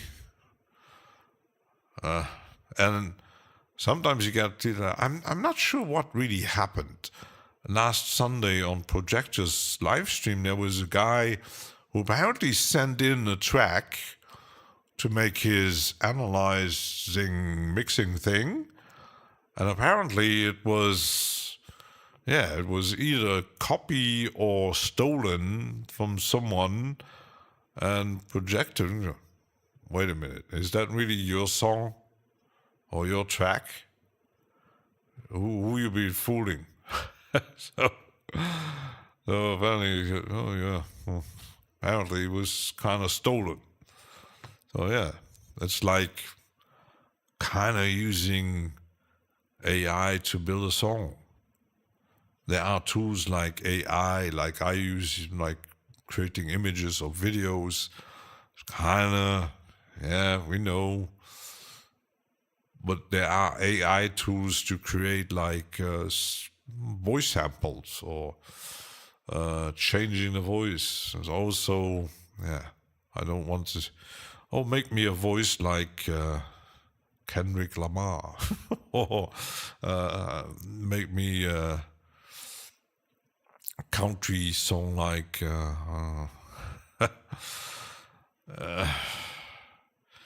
AI music. There are people who just using the prompt to make money out of it. That's kind of lame too.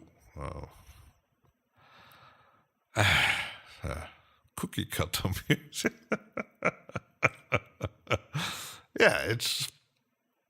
It's lazy. It's the lazy side. Oh, I want to make music. Oh, let's go to an AI side and put in a prompt. I want to make a track like, I want to make a trash song like Slayer. Or give me a country song that sounds like, put in famous name. That's lazy. But first of all, it's lazy, but then they actually try to make money out of it. That is for me, that's fraud. That's like, I made a song. Listen, wait, your song sounds like a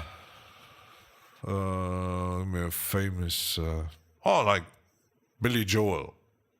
Oh, no, it's my song. No. Really? What did you use? I used AI. Yeah, that's why AI is cool. It's a cool tool, but yet again, what people making with it. They make songs using AI. The rights belong to the AI company. Yeah, so that they can make money. So, well, on one side, yeah, it avoids certain situation. They should have done it right away. I mean, as proof, yeah. It's like, yeah, it's you could compare it like tape music is killing music, yeah, or killing the business, but yeah, that's copying. But if you back in the days, you making tapes and you're selling your tapes to people and even duplicating lots of tapes of a certain record, yeah, that's illegal. We know it. It's like, yeah, I made copies of movies, but I didn't sell them. I kept them for myself and was kind of using kind of a backup software to make backups of the movies. But yeah, they were mostly rented movies. So from Suno was saying no one enjoys making. Yeah, that is kind of stupid to say, but must say in some parts he might be right, because you get people, and that is not just since the invention of AI. You do have people where music is kind of, yeah, it's present. It's like listening to a radio while doing cooking dinner, or it's like enjoying a ride in your car and having the radio on and always changing the station when you, oh, I don't like that, up next station, or putting something on just to have company. There are people who are like that, who don't care what is actually playing. They don't even have a clue. If something, I recently, even my mom, sometimes I say, I had, when we were traveling to my friend here, I had the radio on. There was some song from the 60s, and she said, oh my goodness, I don't like this. And I said to her, it's from your period when you were a teenager. I said, really? I didn't listen to that. He said, I know.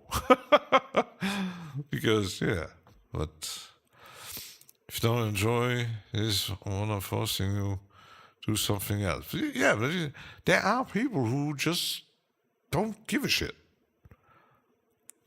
And the new generation, some of these people get fed with algorithms that tries to, you like that song, or let's give you like, I'm going to give you like the Spotify thing with the playlist and stuff.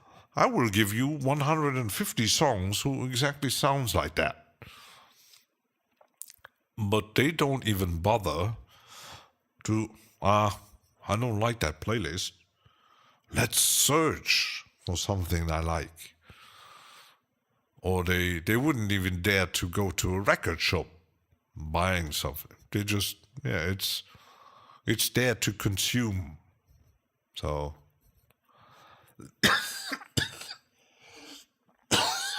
sorry. So, yeah, and there are people on this world who don't know who Pink Floyd is. Yeah, record shops are fun. I don't have any. Yeah.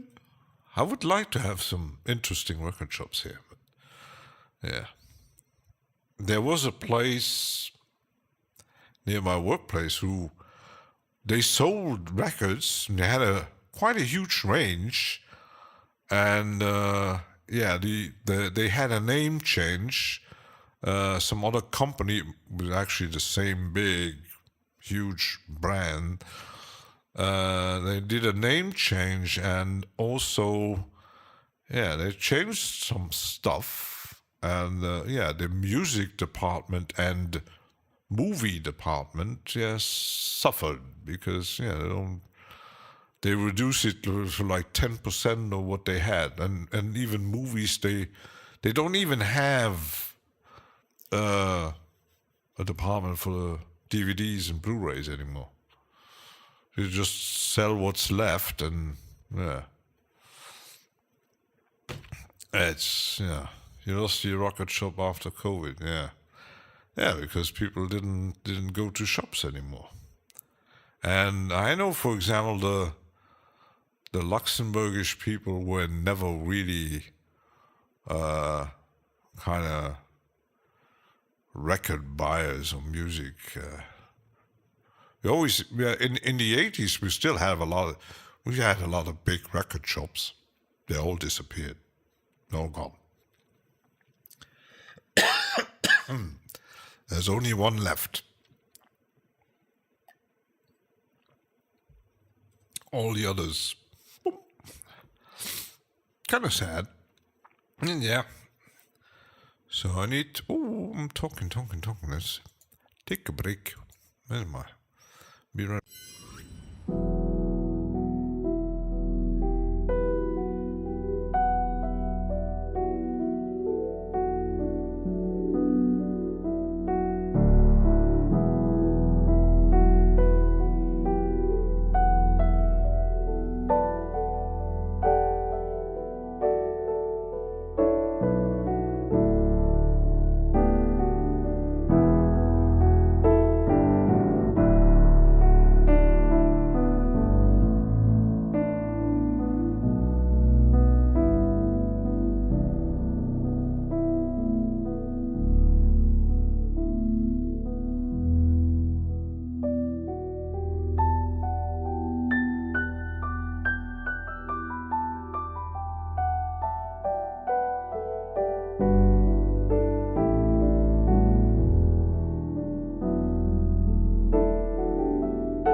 strange. My thing didn't.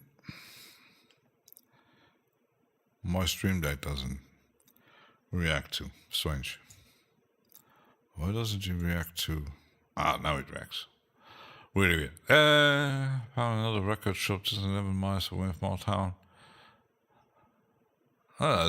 These kind of record shops are quite often pretty cool. I miss those. Even there is a German town right near the border, quite a big town, and they had a few record shops. There's just one left, but it's a record shop who is specialized in selling skater gear and selling punk. They only have punk, so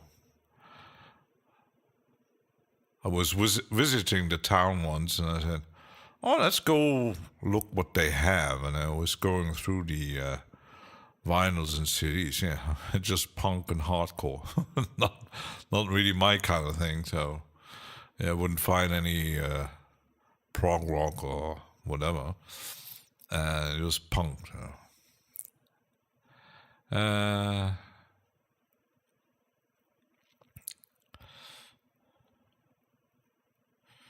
Yeah. So I wanted to add. When did I put it? Oh yes, on my thing here, pancake. They do have presets. Oh, I have presets.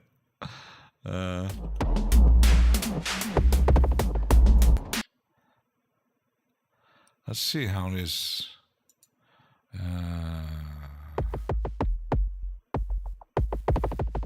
Oh yes, beat synced.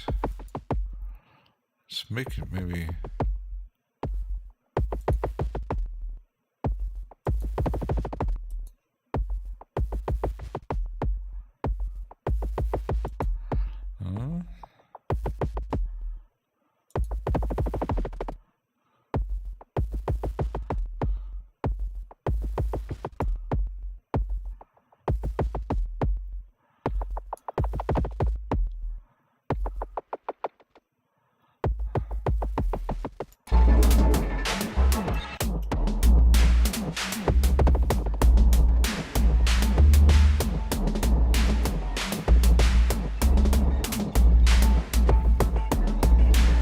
Yeah, let's make it interesting. Do you have any Spiral Tribe? No, I didn't. I think I heard of it. I think it's these kind of raves where in some eastern parts of Europe. I think I heard of that because especially when you look at psychedelic trance, that was never really a thing in Europe. I met a guy who back in the 90s who was the son of a diplomat. And I don't even know where he was from. I think from an eastern Hungary or something like that. And he was totally into psytrance, and he wanted to organize a psytrance party at a local club who was actually just mostly hosting techno and house parties. And we kind of get in touch, and so yeah, I'm also DJing. And I said, no, I'm organizing something, and you could play in the lounge room, and yeah, we made that party, and yeah, there was not a lot of people showing up because yeah, psytrance in Luxembourg, nah, no one would listen to that stuff. Was kind of big flop. That was first and last time he organized a Psytrance party in Luxembourg. So I know that in the UK it was mostly in the travelers thing were organizing Psytrance parties, but most Psytrance parties in Europe were in Eastern Europe, like Yugoslavia, Hungary, and stuff like that. A bit of France, but mostly illegal ones. Especially they have still a very large illegal rave scene in France. So, yeah. But even there was a period, there was even, I think it still exists, there was a Psytrance magazine in Germany who actually organized parties, but very, very underground, very small community. I even subscribed to the magazine for a while when I was a bit into Psytrance. Yeah, always interesting articles and CD releases and stuff like that. But yeah, Psytrance is. I liked it, but can't say I wouldn't actually. Wait, fly. Keep it. Yeah, I think Psytrance was always kind of. It stayed always underground, even when it was big in certain countries, especially in Israel. I know that Psytrance was. There's a lot of producers in coming from Israel, most because I heard that quite often young people from Israel, especially when they doing the army service, they go on vacation to a location where it's Goa. So that is the location for Psytrance parties. So, and that's why it kind of interconnected with Israel. So.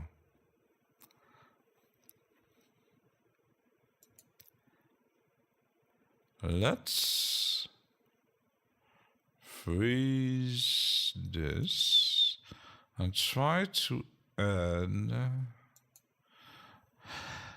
also the pancake.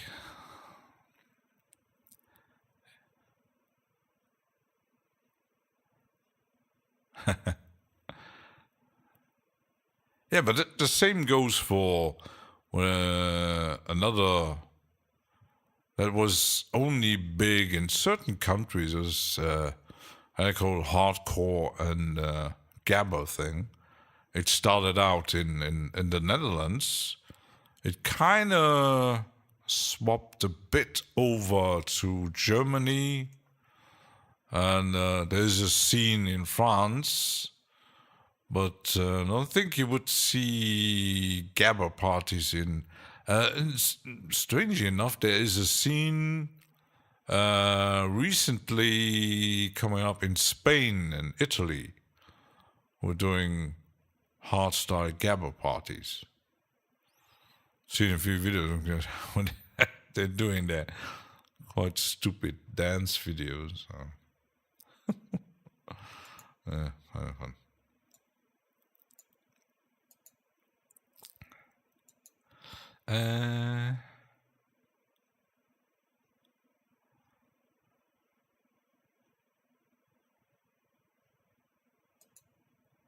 No.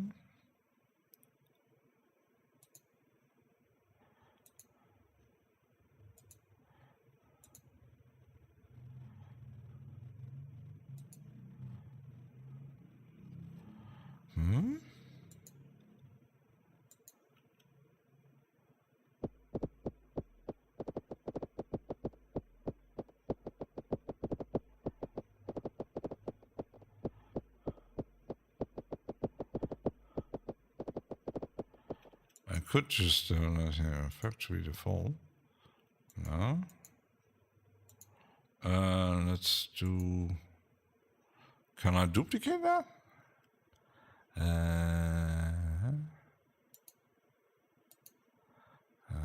Don't think. Can randomize.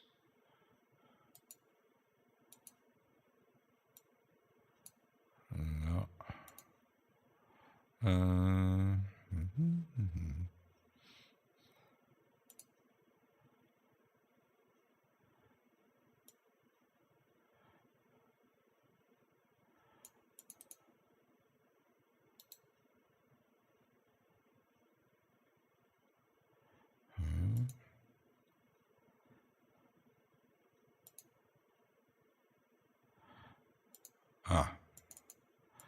This it works like the okay.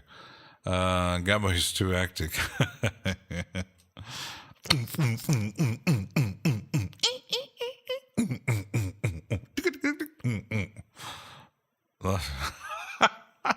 Nothing more than that. Just crazy beat.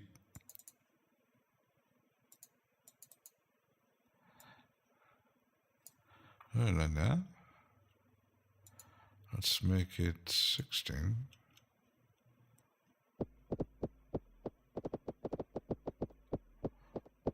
It almost sounds like Gabba to me. Boom, boom, boom, boom, boom, boom, boom, boom.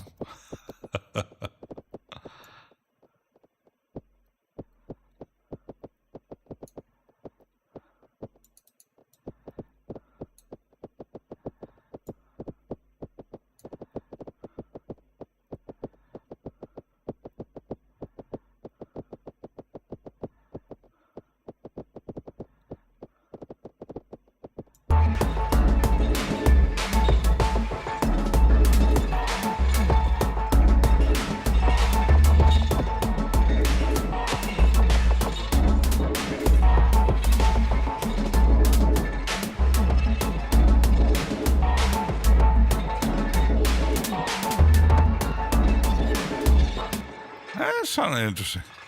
A big sub bass, yeah. Boom, boom, boom, boom, boom, boom, boom, boom, boom, boom, boom.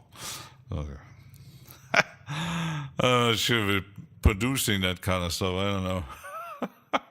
I've seen a video once. Wasn't a very recent one, but two Dutch gabber producers talking about. There was in the 90s, there was a huge gabber hit who made gabber famous in the charts, and the track. I think I had the CD of it. The track was everywhere. Was on MTV. Was everywhere. What they described the original track was kind of an underground thing at the local Rotterdam gabber scene, and someone just stole it.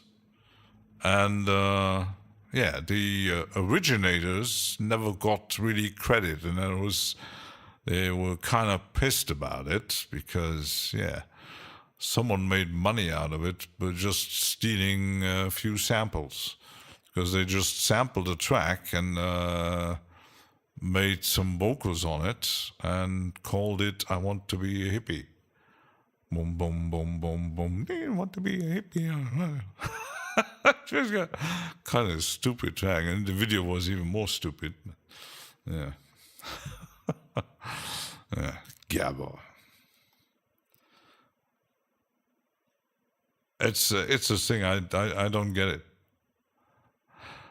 What the baby? Boom, boom, boom, boom, boom, boom, boom. You got that's the gabber track that was everywhere. Oh my goodness!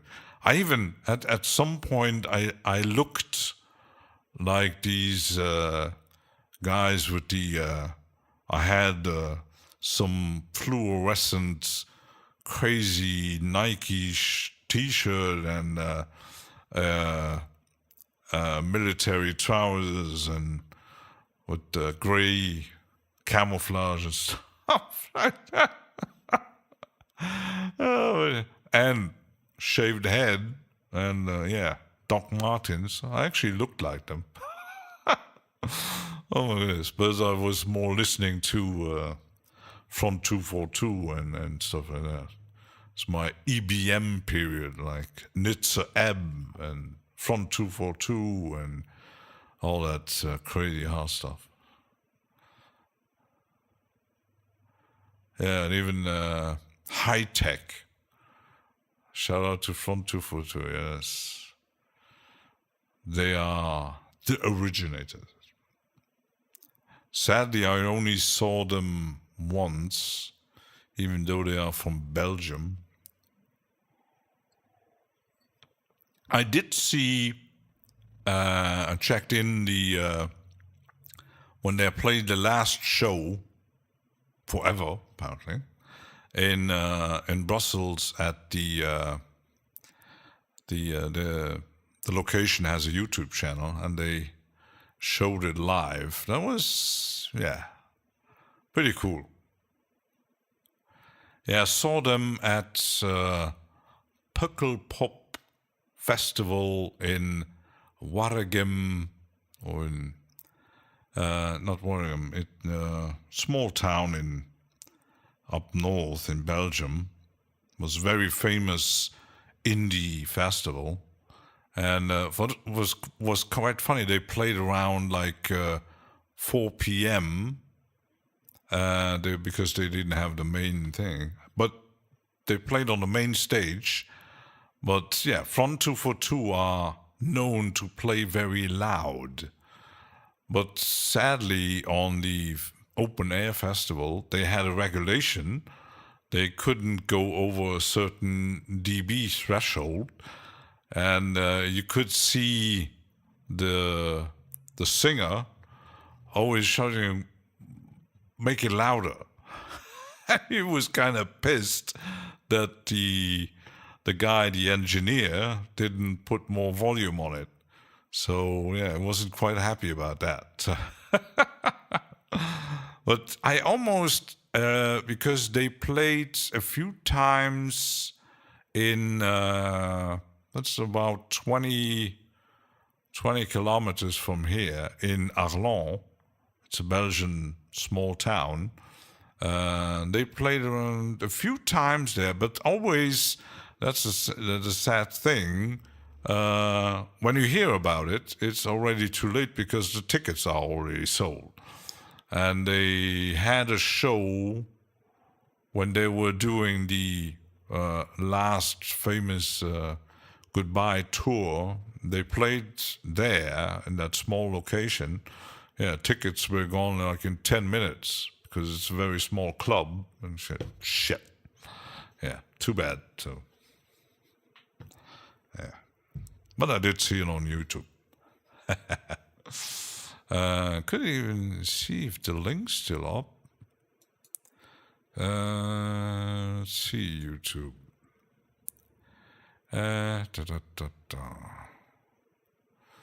My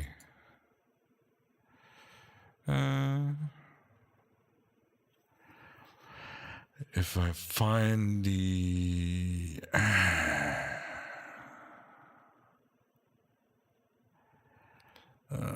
name of the location, let's search for it.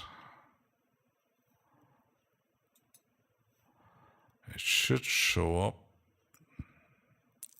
Ancienne Belgique, exactly. Maybe it's very famous location. Was never there. I will see the Young Gods in Brussels in November,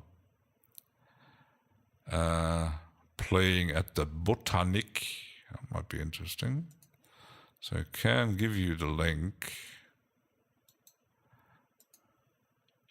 I can watch that. So Yeah, I hope it works because, yeah, it's a location video. It should work because it's not a TV.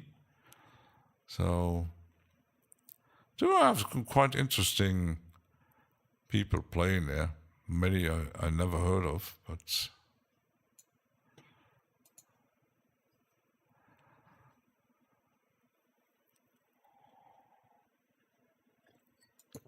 So, I got the snare, and let's go crazy on the snare.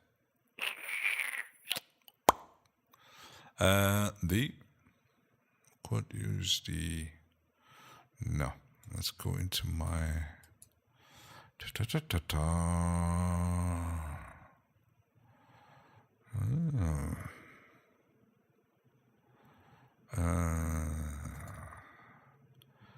Not this time.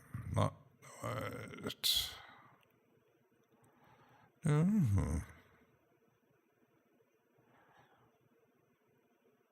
The font is too small.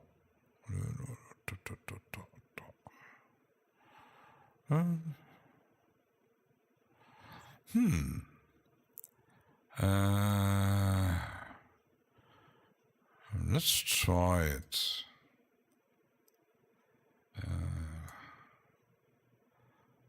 Because I'm not sure. Rhythmic.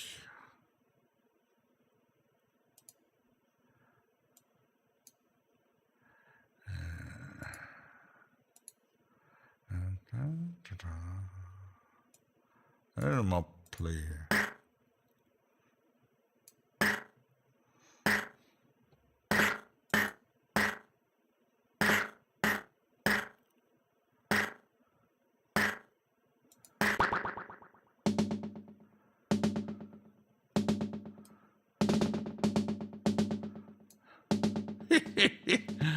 Oh, that's a funny one.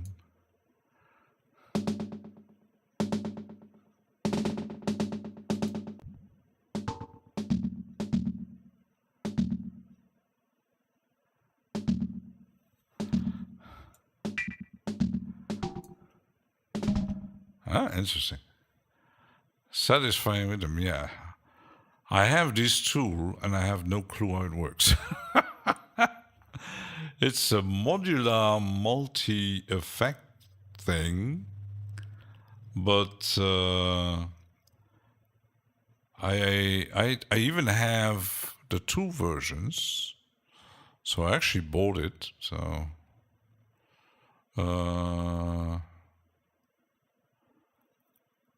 but how it actually, because I think it works a bit like every glitch machine thing. So you got distortion filter, ring modulation, digitizer, and metallizer. These are the effects, okay? And even dynamics, which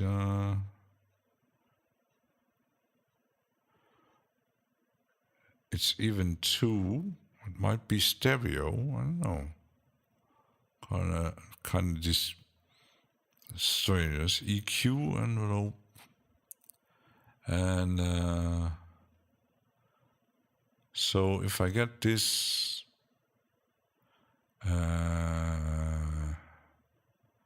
out, so these apparently are modulators. And audio in and out. It's a bit like using Nest from a certain company that is a synthesizer and sequencer in one thing. So you don't know what it does. And sadly, you don't find any much videos about it. So, yeah. So if the preset sounds good, preset is good.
Lenko, what is asked about this visualizer there?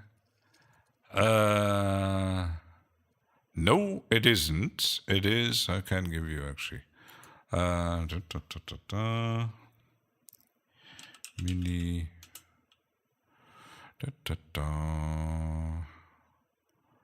I hope the link is working. Last time I had some problems. Yeah. This is the official. There. There. They're not even expensive. It costs like just $10. It's VST here. You got the server and a standalone, so you can even add it because you can choose what sound input it uses. So yeah, I seen it the first time I seen that. I think it was myopic mycelium, because I've seen it many times on YouTube. I said, what is that thing? You have to go to do things. Do things, Biscuit. Lots of things. Yeah, and I said, oh, that's an interesting. And I saved the link, and I always kept forgetting using it. And I said, oh, it might be about time to actually use it for streaming. I just use it for the streaming to, as I get lazy. Yeah, and it makes, especially if you're working in a DAW, doing live streams or whatever, it makes it a bit more interesting. You could even, not sure if it is actually work if you, let me see the settings here. Off screen, show drop sound, go to the play.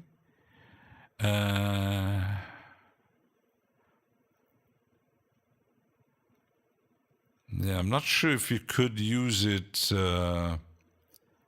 as an overlay.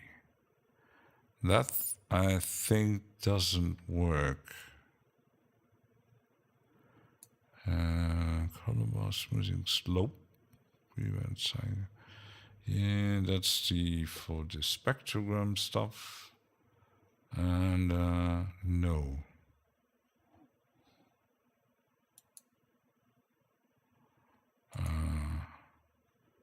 Yeah. That's kind of, can use it inside my DAW. It's okay. Yeah, you just put it, I changed the Reaper layout so it's down here. You can also put it up here. The only thing is you can't, I tried it, to put it on the sides. You can make it bigger, like if I change my Reaper here, you could make it bigger, like here.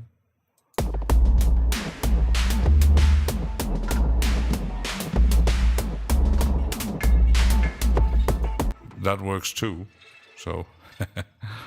But I have my,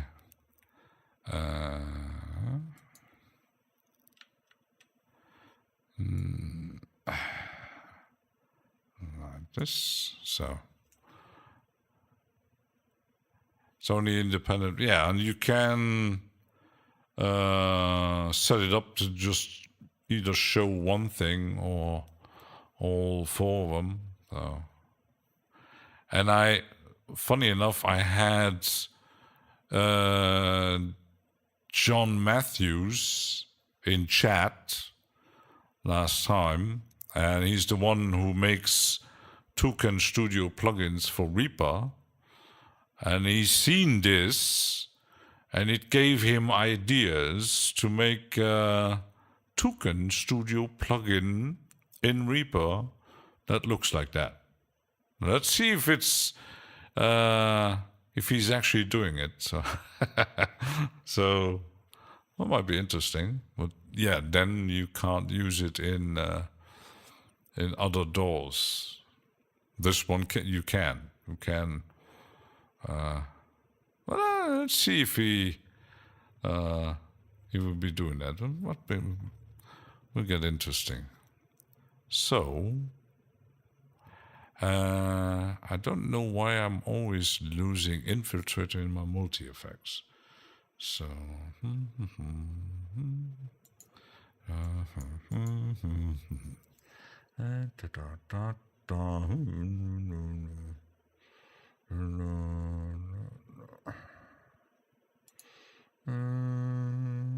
glitch, something glitchy.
I'm going crazy. I wish you wouldn't be able to do that. You're stuck in the... Yeah, kind of. Yeah, that's kind of sad. It's kind of sad that most...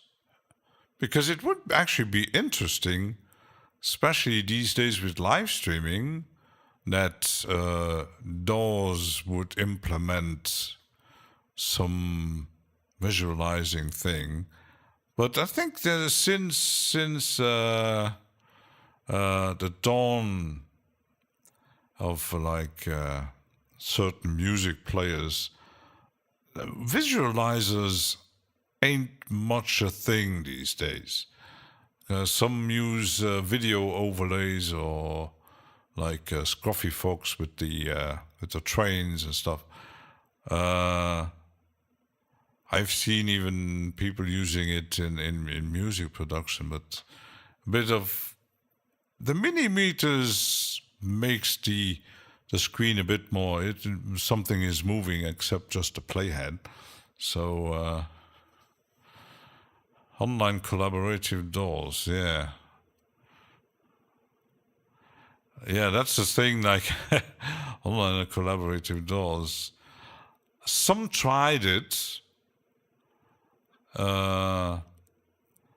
Use the Winamp. Yeah, I have the standalone application that Winamp used, but yeah, it would be a bit overkill to use it on children. That's why I actually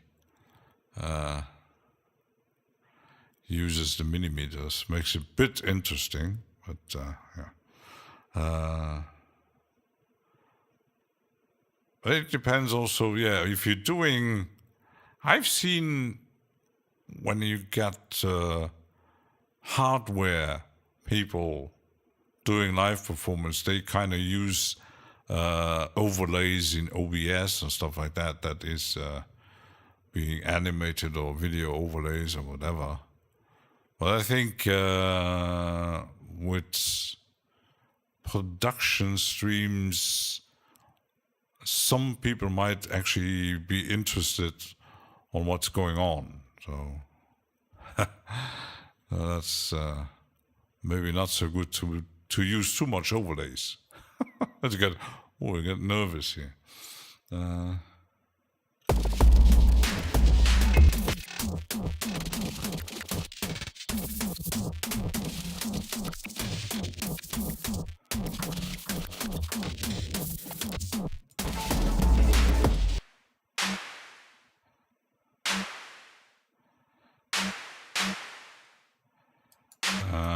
Let's use the I could use just a texture here to put something. So not to push too much, depending on the topic. Yeah, you actually kind of doing the same thing as me, because I don't really do tutorials either. Try to sometimes explain what I'm doing, but because for example I don't do a Reaper stream like John from the Reaper blog, or like Mike when he does his recording. But even Mike is pretty much he's focused on just streaming what he just recorded with his band and doing some tips and tricks sometimes. But I know that John kind of stopped doing live streams anyway. He was kind of the idea behind the Reaper blog live streams was actually people in chat asking questions about how do certain things in Reaper work. But I think he found out that either some people actually know the stuff, or just ask in forums or whatever, or watch a video, that most people who actually do watch a live stream want to hear music production, music performance, or having a entertainment show like Weaver Beats or Ben Jordan or whatever, or like some do send in your tracks and I do mixing tips. Could gain more viewers and subs. Put reason in my channel type. Not sure.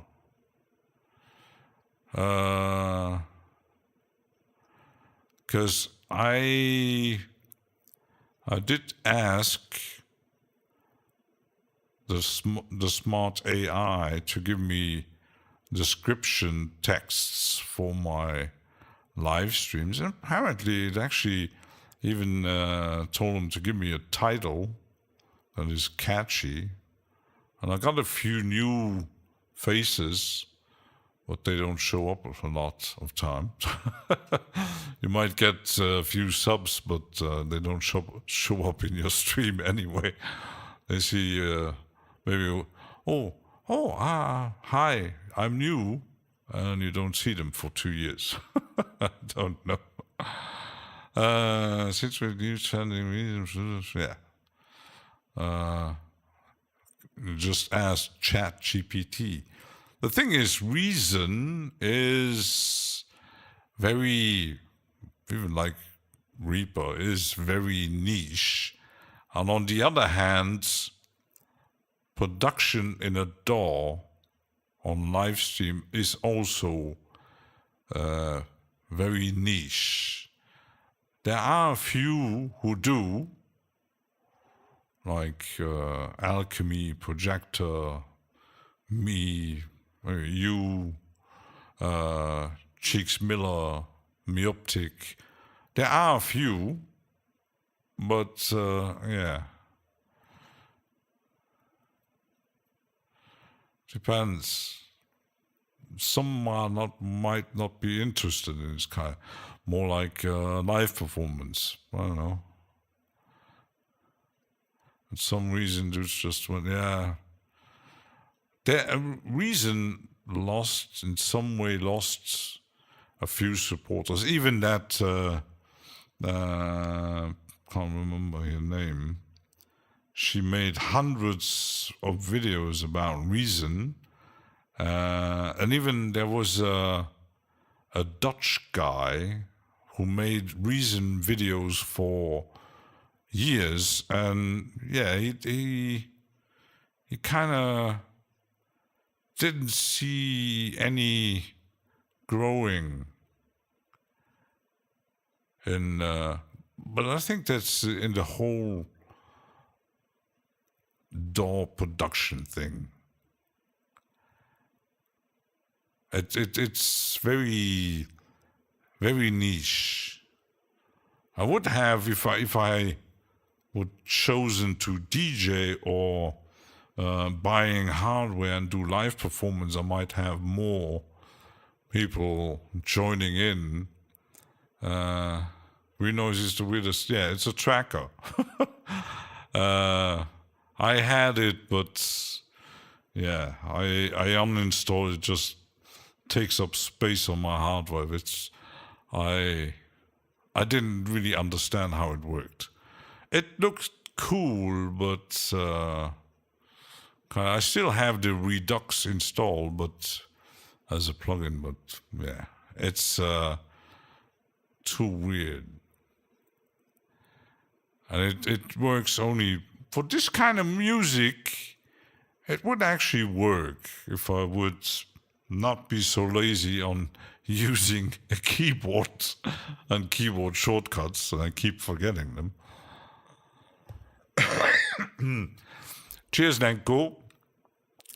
Have fun. And yeah.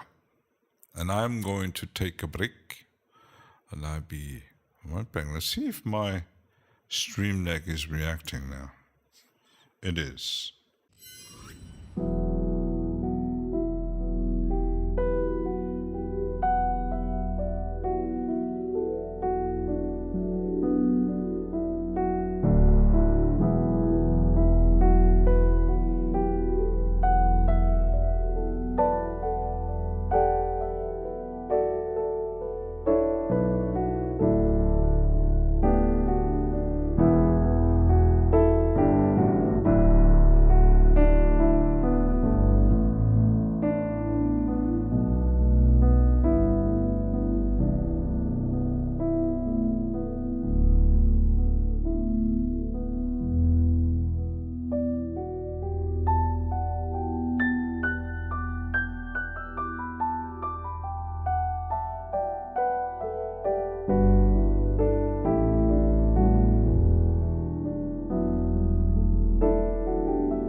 You download the demo. Yeah, I actually paid for it. I've played around with Renoise a bit. And when I found out that everything works in hex format and keyboard shortcuts, and I couldn't really find a lot of. There are like 1 or 2 channels who do Renoise things. Ganondorf sounds like hello. Hi. Hello. So yeah, if you do like drum and bass and breakbeat, that's Renoise is pretty. And I kept the Redux just to do some sample chopping. I'm new here. Me too. All day. Me too. Yeah, never seen Ganondorf in my chat. New, always welcome.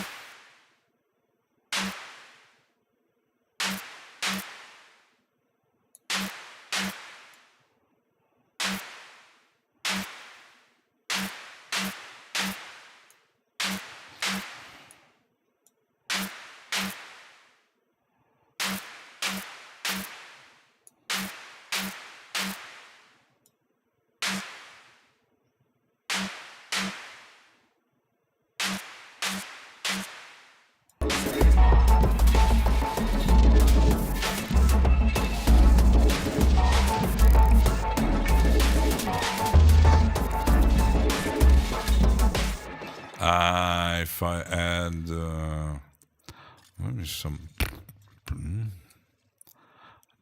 delay, where's my delay? See delays.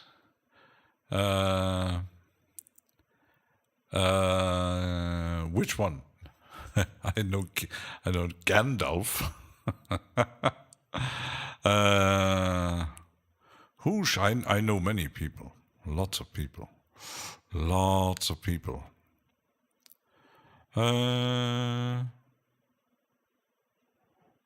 Cool, let's go. I haven't used this once in a lot. The pluralis. Let's see.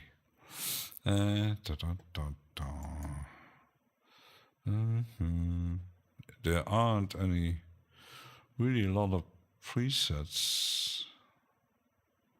Right, loud, left to right. Okay. There you are. Drum.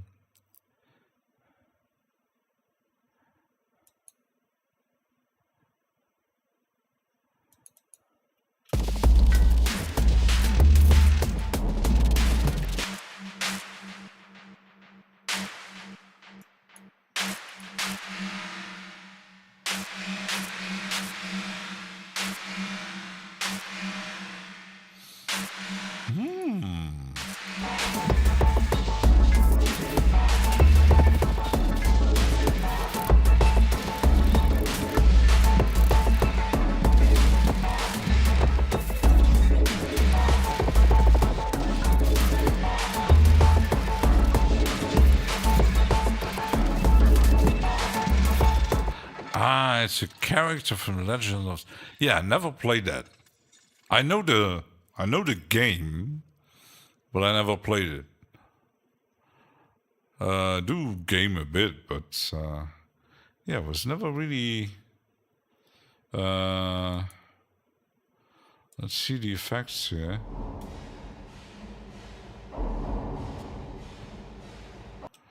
And let's go into my. Let's add that new thing here. It's game series, yeah. Apparently they're working on a movie.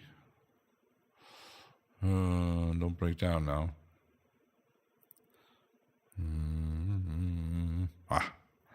Takes a while.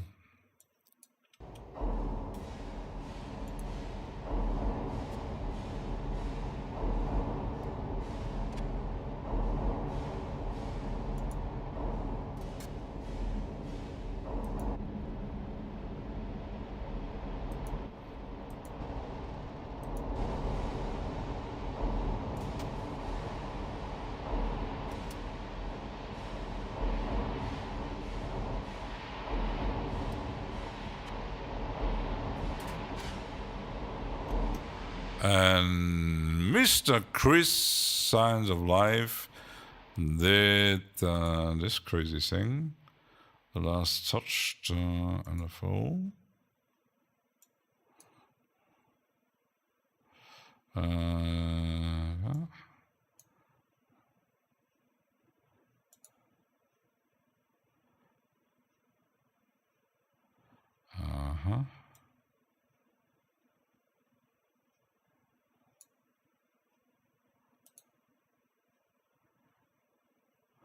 I thought you could actually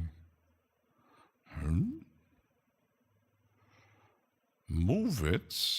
That might just work in Ableton, I don't know.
No.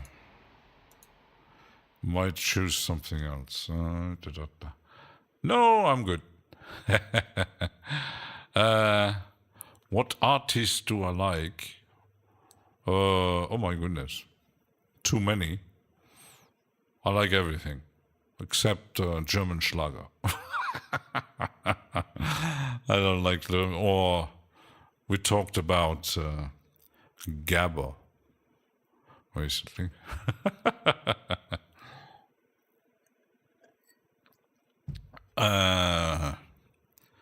From experimental to, well, from known to unknown. You do not like me. I like Da Vinci Girl.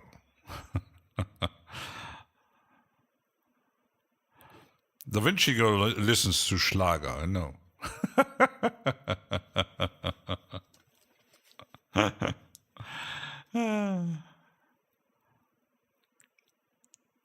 Why are you saying that?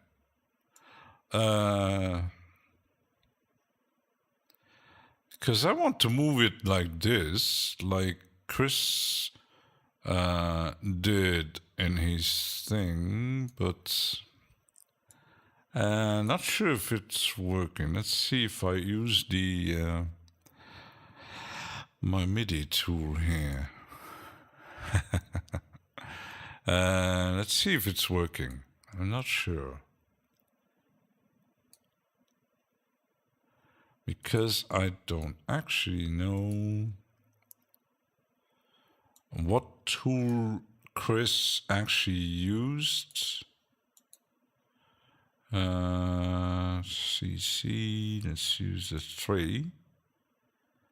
And then 3.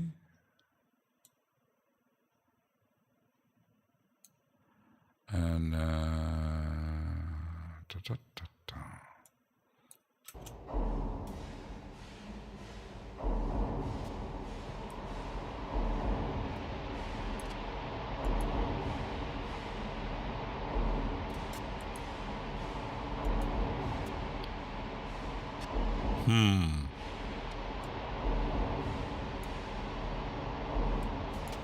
Now it's not working.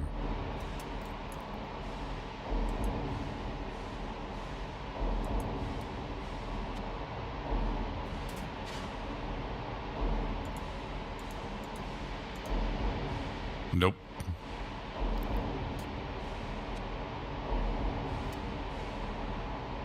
That's odd.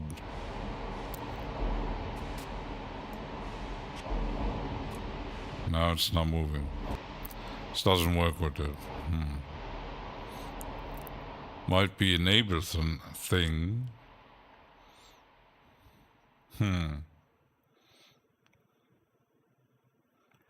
Let's see. Not the MIDI shaper. Let's get rid of it. Maybe guitars and other experience like trying to run out classic instruments. Yeah, but it's your thing. And everybody, I got plenty of people here. You don't like.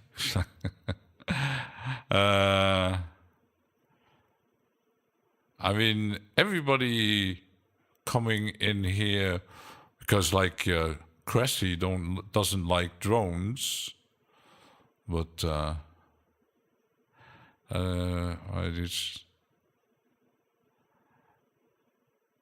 you haven't really named artists you like. Oh my goodness. 9 Inch Nails, Isoloscope, Cervello Electronico, Esplendo Geometrico, Nitsa Ab, Front 242, Rush, Supertramp, Genesis, Yes, Metallica, Marillion, Eloy, Voivod, Slayer. Oh my goodness, so many. A huge number of all kinds of crazy shit.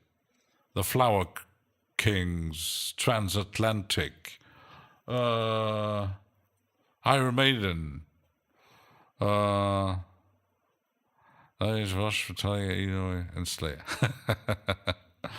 Yeah, when it comes to especially the electronic stuff, from Richie Hawtin to Ben Sims to Underworld, Chemical Brothers, The Orbital, when it goes totally underground, Merzbow, Orb, all kinds of things from, or even the ambient stuff from Steve Roach, Robert Rich, Alio Dye, Dirk Givens, or industrial products like Clinic, Dive. There are 2 girls in a woman talk, painting their nails. And one in his extreme another person, and we do passion fight outside. You're like, tough girl. Yeah. So now I want to do envelope manager. Last touched. Does it actually shape? Why? Aha.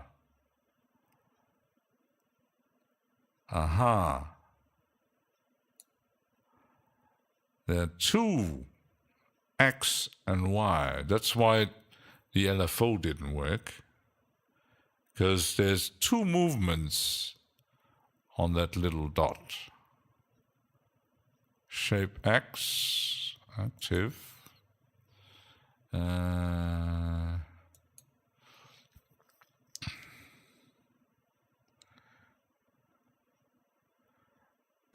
Now you can do LFO.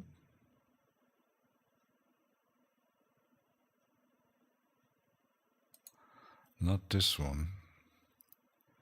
Let's see if it works.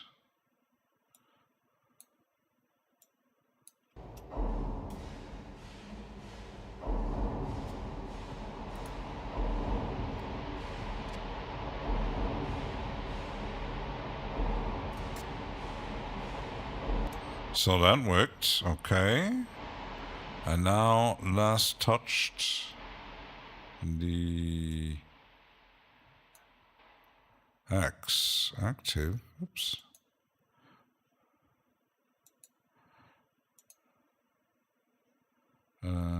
Shit. Let's do it again. I might see all envelope.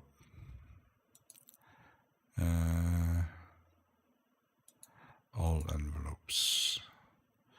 Space X and space Y. Space X has Now I'm like Chris. I'm like Chris.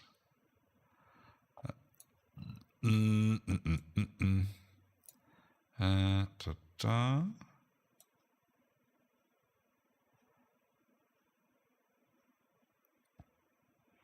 I do it here.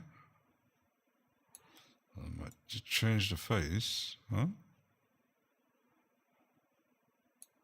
I might need to center.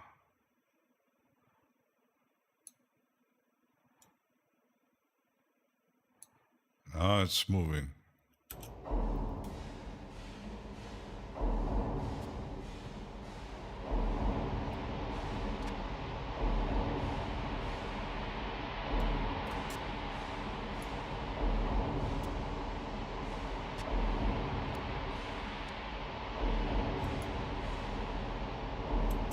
Yay, I made it move.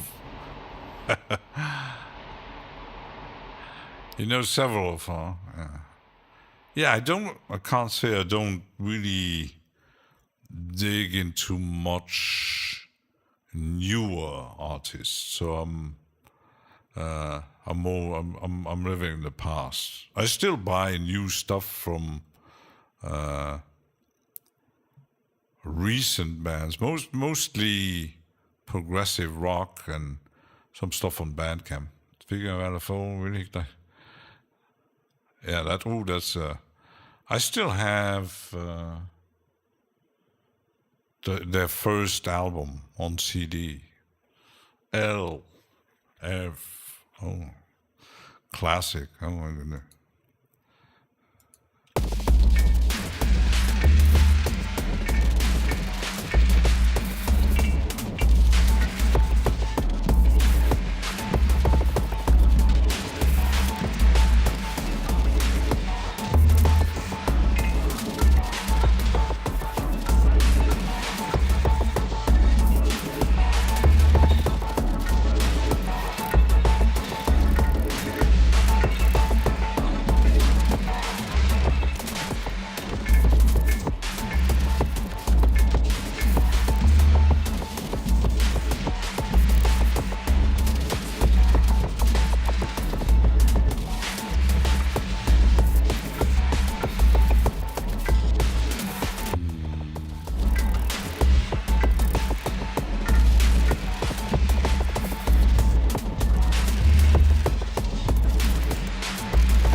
Ja, mag wel. Bye-bye.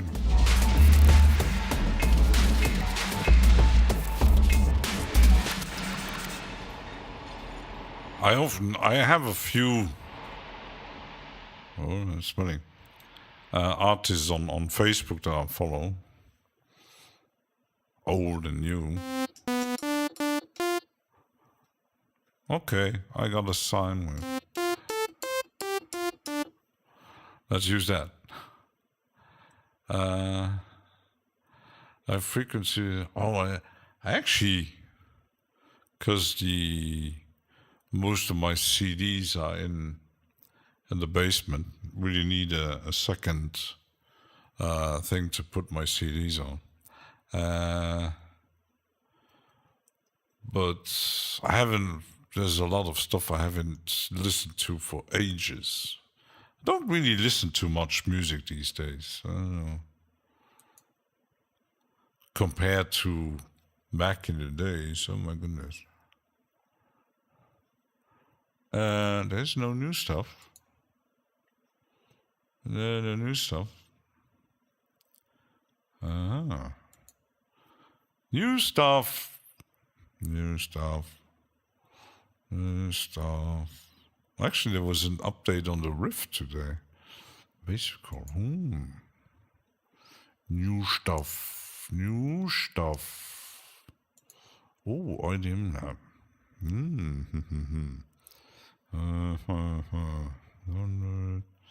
There's a lot of new stuff.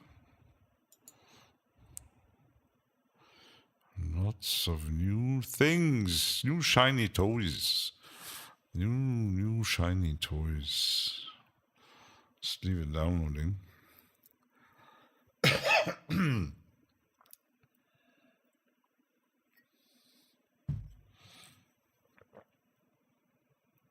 Yum, yum, yum, yum, yum.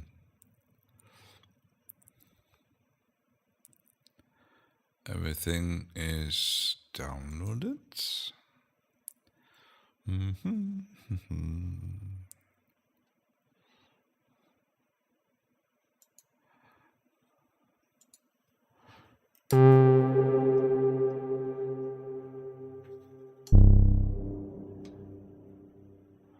Oh.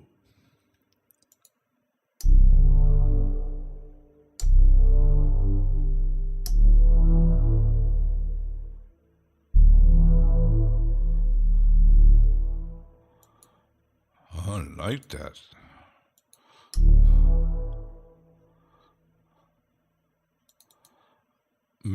Like these. Me like these.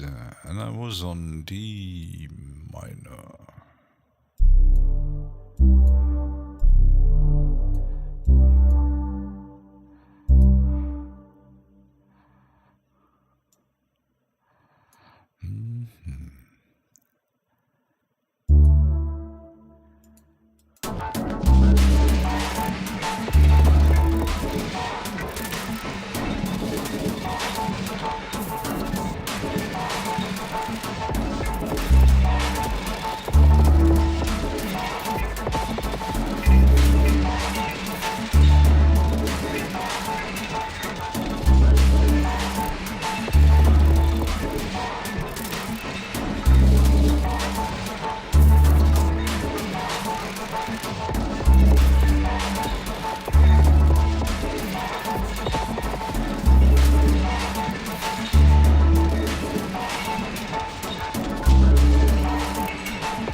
I lost my mixer, yeah.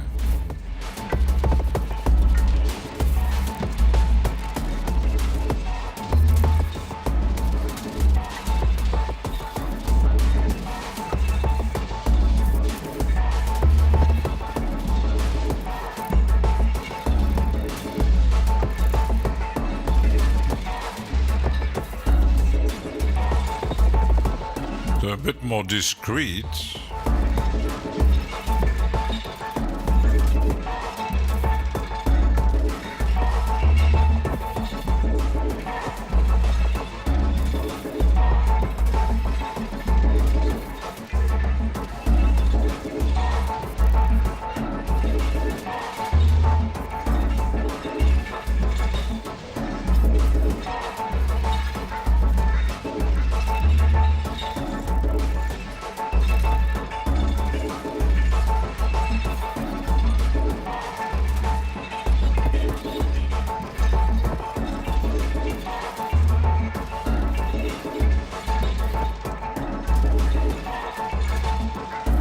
Yes.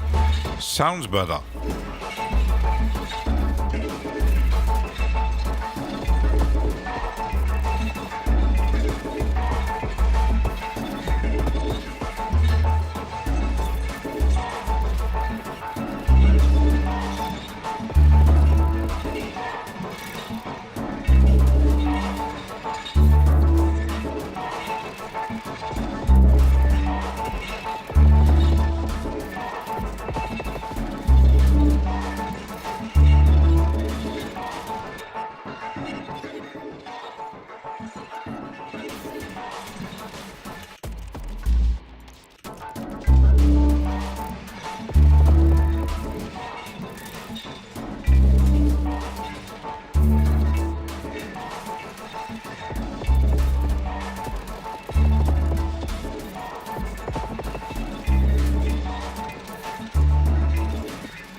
A little break there.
Ooh.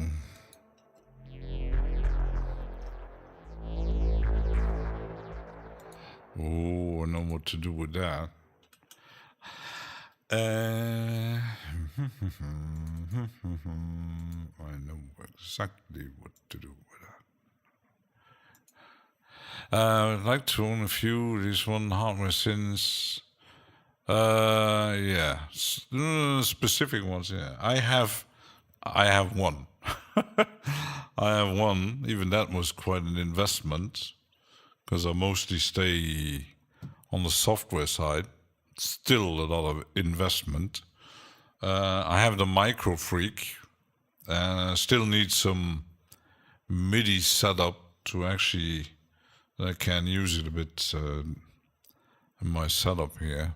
But I don't have the space for hardware and the money. I would like to if I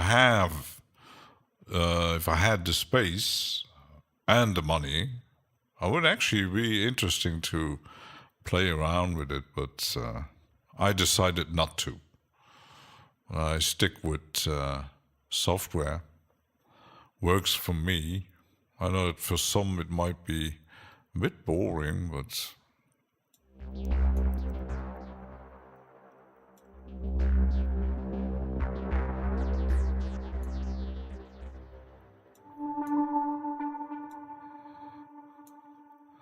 let's see how that works here.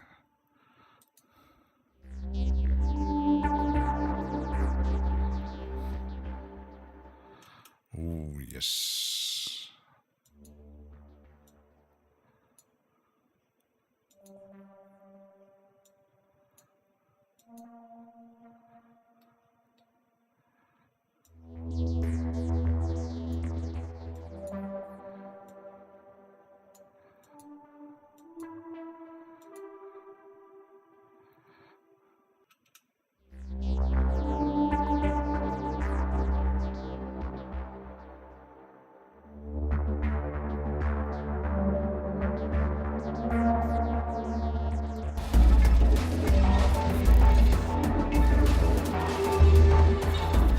Yes. Tigreal!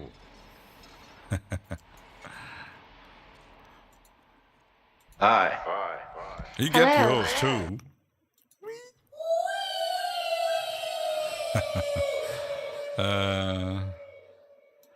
Let's see.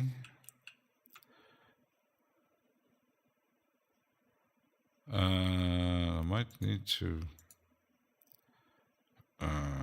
maybe add this. Huh?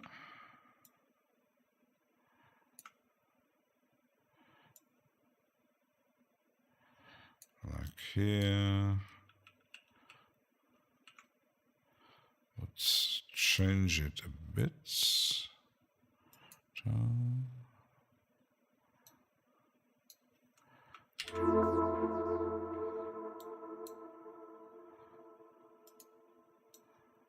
Huh?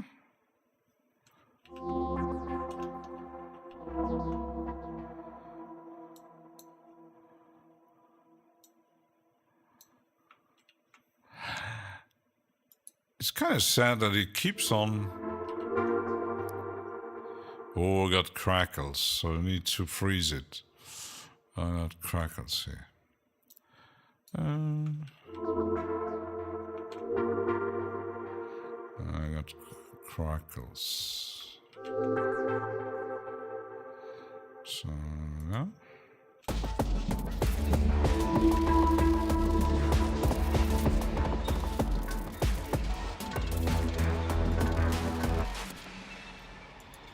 Let's freeze.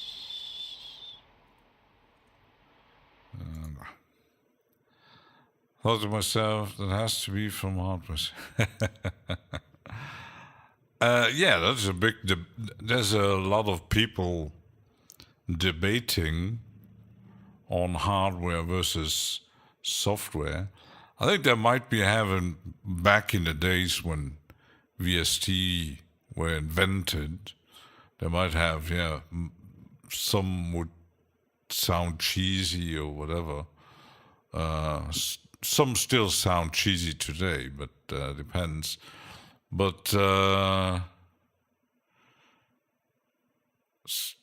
these days, most of them, I think that I've seen even people making, especially when Arturia released the new one, the new JP8000, someone actually had the hardware and made a compare video if they sound really that much different. And apparently they actually didn't. So that whole, for some, I can't play. So buying expensive hardware just to hit some random notes or playing like, I don't know, making synth pop and just hitting 3 notes, I can't do that in a DAW. Fossicon sound, it's but they D16 added stuff that wasn't. Even some compare in the hardware, like even the original, the TB303, to the new additions from Roland, and even comparing to the Behringer clones, they still sound a bit different. But comparing like Acid V to Fossicon, they're totally different. And there are other 303 imitations out there. You still get that typical sound, but something in game development, early development, looking for music producer, sound designer, how do you like my stuff? Ooh, that's good.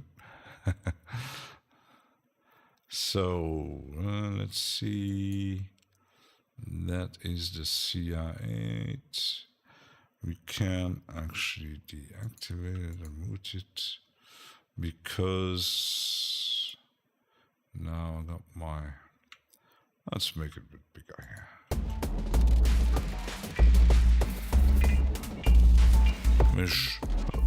My mixer here.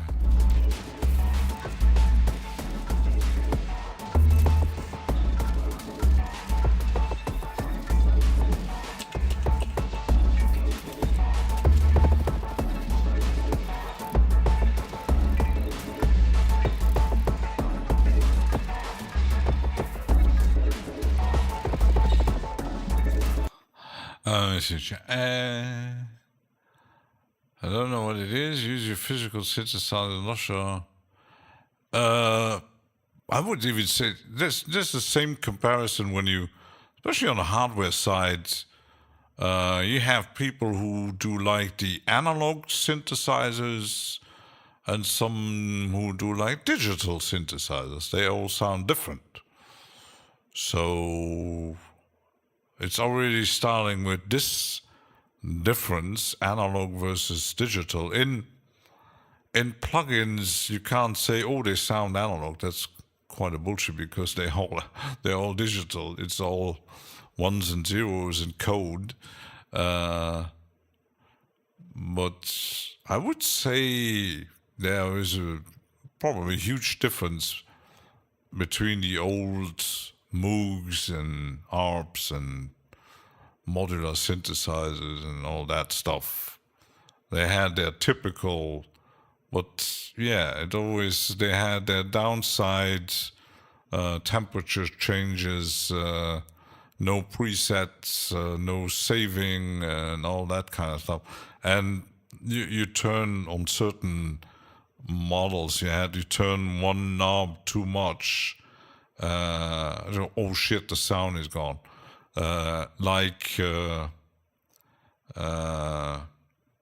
Alex Ball, who collects these old synths. He made a video about, he had an old, I think it was a Moog, and a few other machines he used for recreating a certain track, a certain sound. And he said, even if you really, I think it was a track from Depeche Mode, and he was trying to recreate a certain, or not Depeche Mode, from Human League, from Don't You Want Me, certain sound. And he said, there was one position on a certain knob, when he moved it a slight, not even a micromillimeter, the sound changed that drastically, and said really, really, really narrowing it down and trying,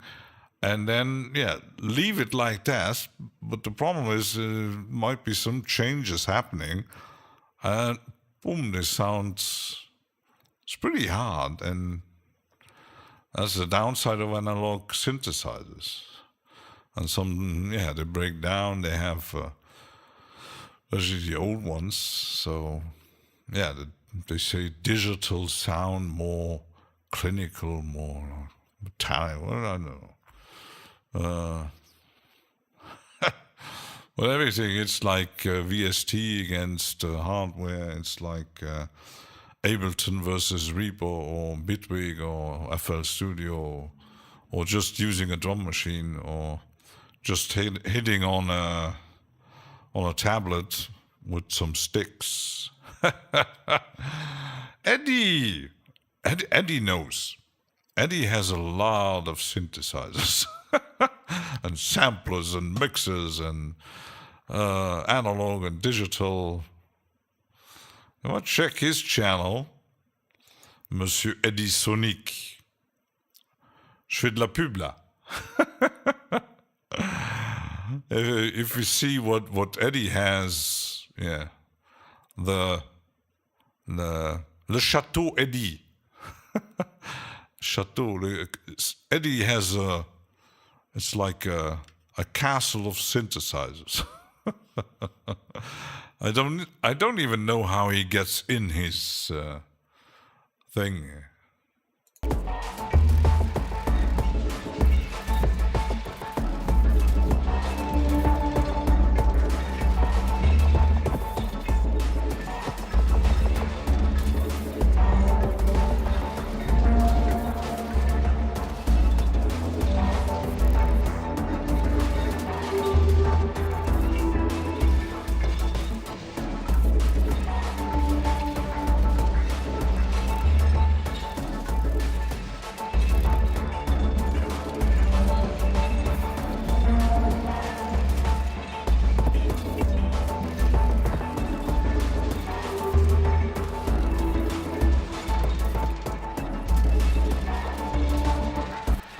today my ears function a bit better because I try to have a more discreet sound.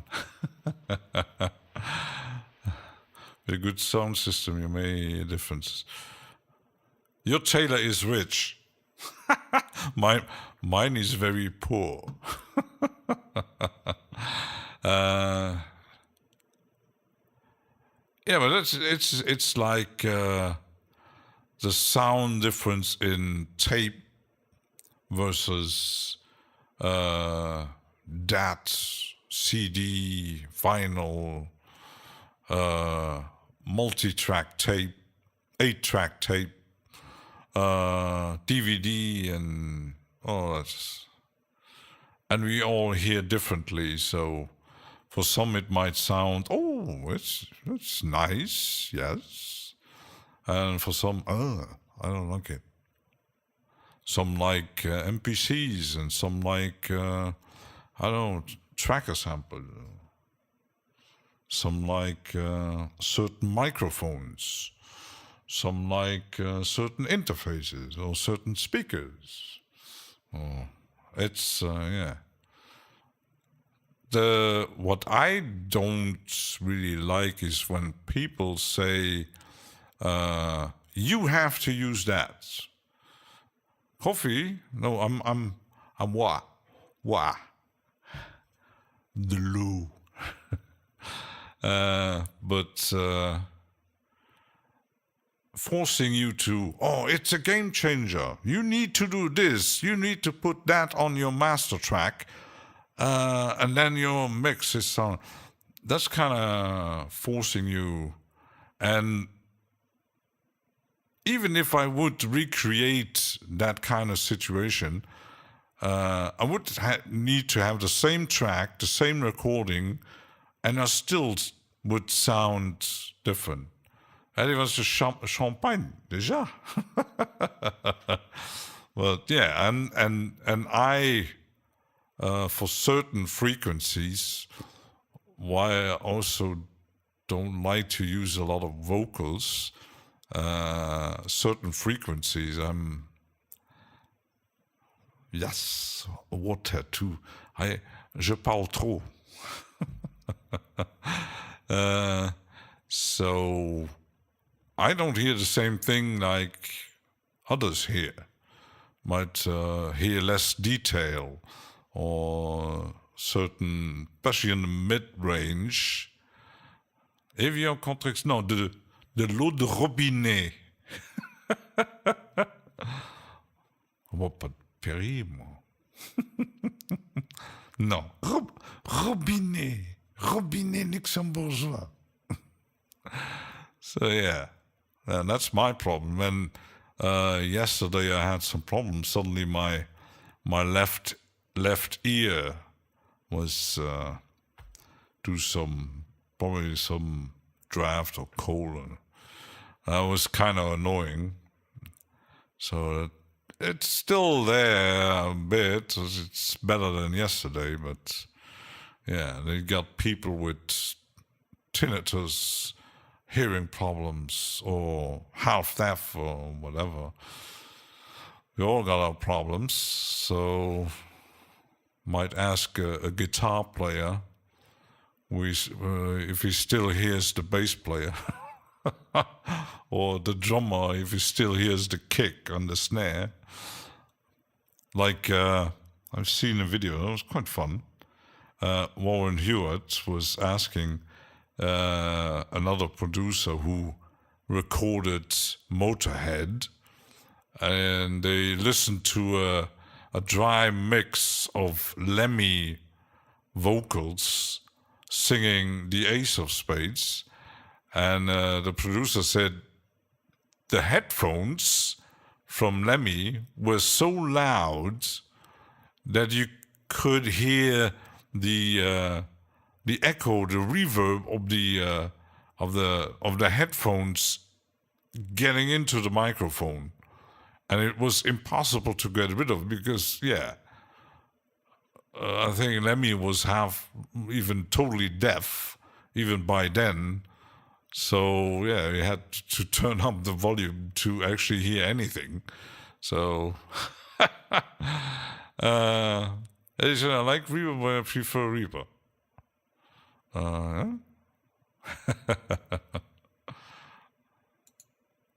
So let's see. Yeah?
Maybe like this.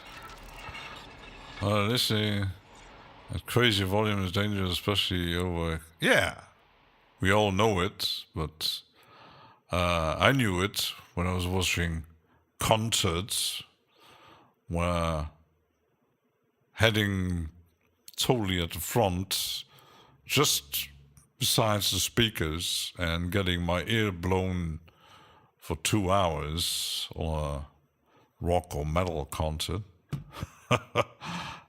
Constantly listening to music everywhere, car, at home, constantly hearing music. And the worst part, for a few years DJing, at home mostly, with headphones and loudspeakers, yeah, that destroyed the rest of it. So, we all know it. The younger generation might be better protected, but there are other factors. So, depends on where you work. These days, there's a bit more oversight on certain noise pollution and, protect your ears when you're using that machine. Don't listen to the music too loud. And concerts, instead of putting the speakers on the floor, putting the speakers up to have a better sound, and yes, avoiding people getting blown out with loud music. But yeah, they recently saw that another problem is clubs, techno, house clubs, rave parties. They all have that. They're like 20 years old, and from constantly clubbing and raving, they have that because of boom, boom, boom, boom, boom, boom, boom. Imagine that, and then imagine the DJ. they totally deaf. You wouldn't. I can't imagine having people like Sven Fate, Carl Cox, Richie Hortin, that they don't have huge hearing problems. Yeah. Imagine like almost every weekend or every few days during the week, constantly playing like 6 hours in a club with your headphones on and boom, boom, boom, boom, boom, at like 90, 100 dB. You're gonna be deaf, that's for sure. Won't say otherwise. There's a very famous interview from Metallica where they're playing in, I think it was in Denmark or Sweden or something, and the journalist was asking, they were in the stadium, on stage, the journalist and the band, and the journalist said, "Oh, isn't it nice being in that gigantic stadium? you really hear how the silence, and the answer came from all the guys from Metallica. Oh, the only thing we hear is.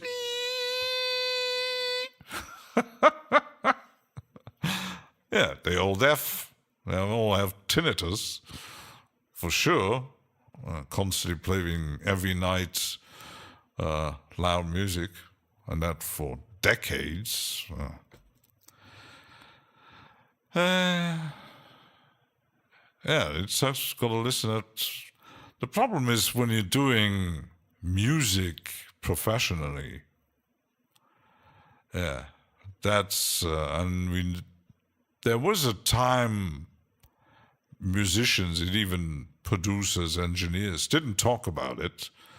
The years changed, now they do, but back in the days, imagine having a sound engineer saying, "Oh, sorry, I can't mix you, I'm half deaf."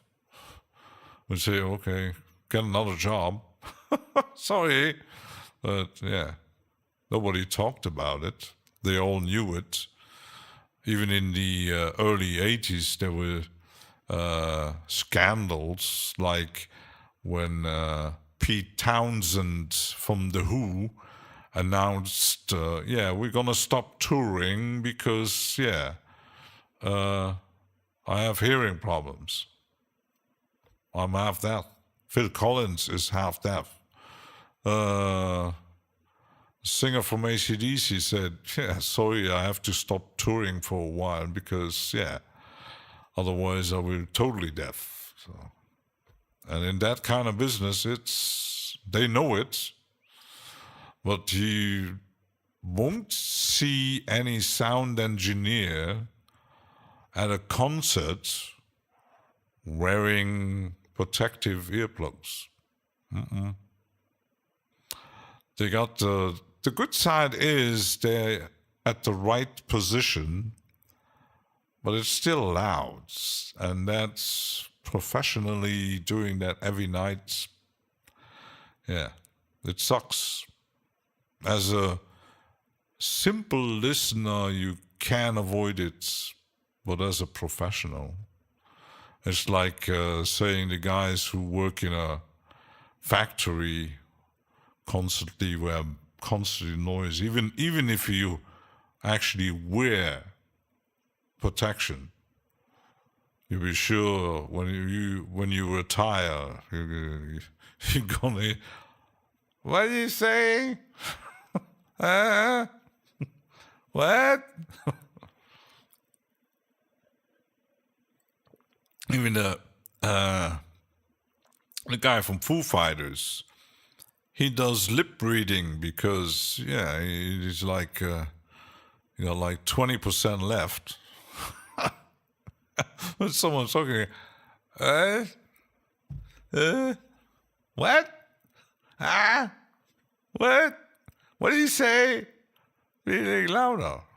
And I know when people talk to me, and when they don't have a certain volume while talking, because some people tend to, depending on where they are, what they work, they tend to speak way too, they whisper.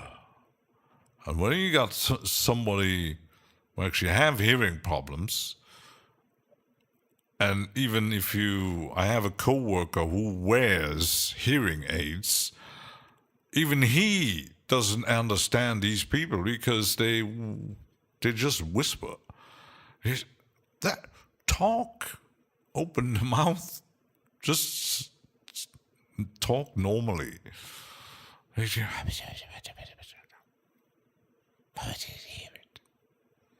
might mix this song.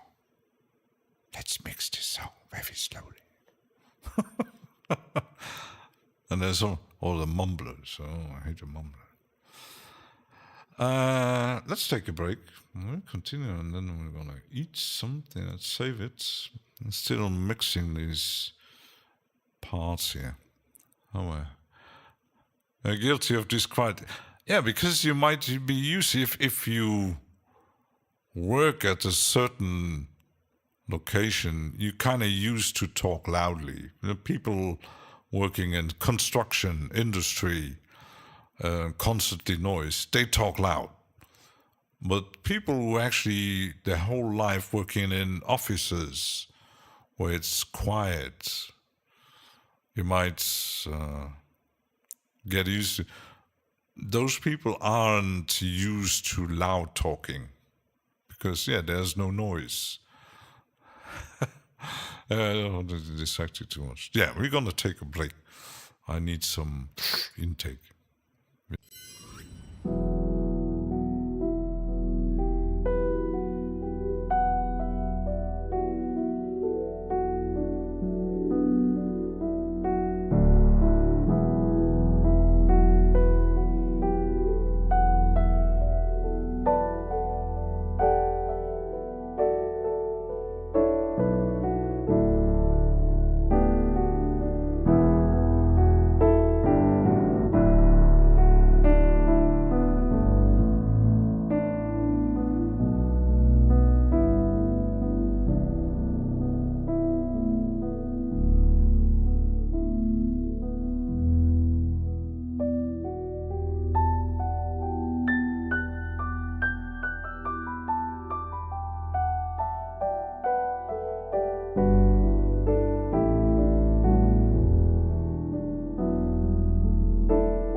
So I'm going to just change a bit of the notes here. There's my key step. Just changing a few notes. And also maybe trying the velocity. Otherwise, too much. No. everything. I hope he's reacting to velocity. Let's see if it's actually reacting.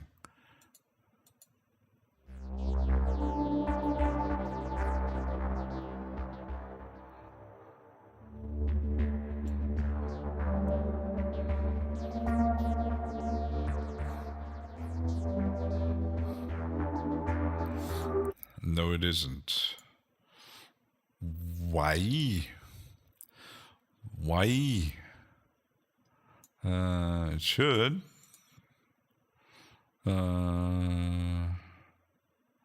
Standards.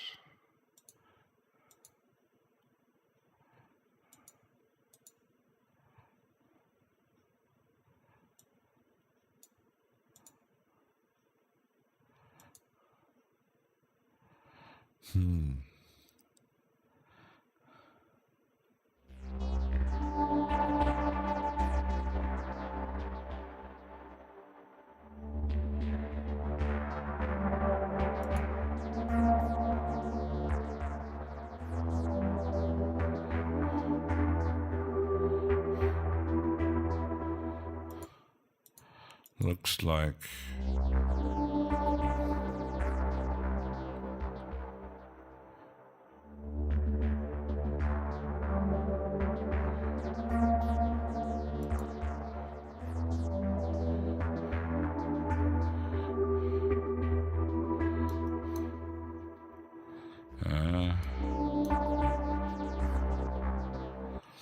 still doesn't react. Not really. In, out. It actually should, but yeah, kind of odd.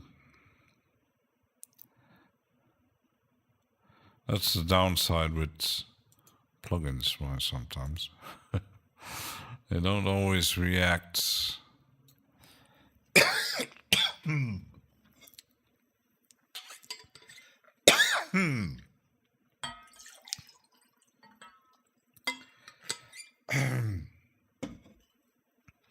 Robinet.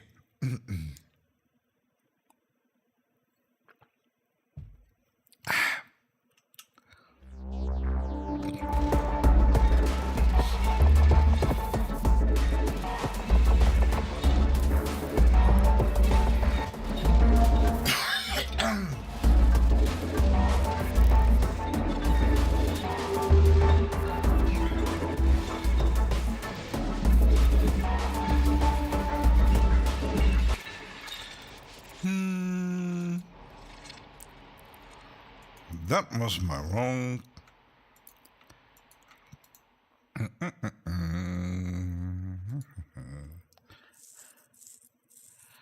The kind of pad sound I like in ambient. Me too. Me too. Me too. I'm like Chris. Give me pads. Listen to that pad sound.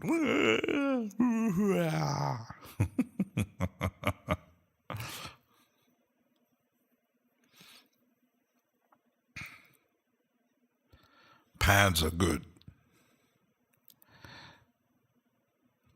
Pads are always good. I actually, and sometimes I'm looking for certain sounds, I always go for the pads, and on very small occasions I use leads and keys. Maybe if it's with some tiny or sequence stuff like that, but it might be different if you do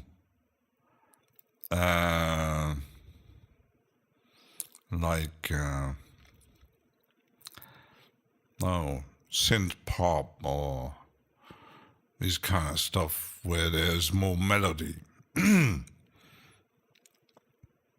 Might be different because certain types of things you just need those pads. This lush, noises and stuff like that.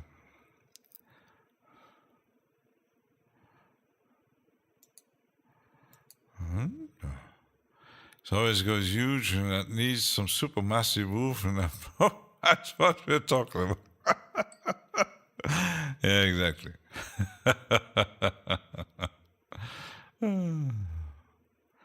Why I did collect so much reverb, I don't know. Still need to collect some of the Valhalla stuff. I only have 2, or a bit more than 2. I have the free stuff, and I actually bought the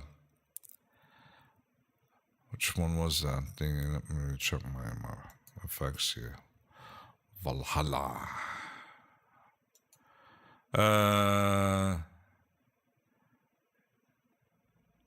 Yeah, I bought the Uber mod. Because I got the Uber mod Supermassive, Space Modular, and Frequency Echo. In time, I will get the others. And the shimmer and the delay and stuff. Yeah. Still a lot of stuff that I want. So we could actually, let's add... Could go Uber mod. It's even with the U.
Only like the hammer and size on FL Studio.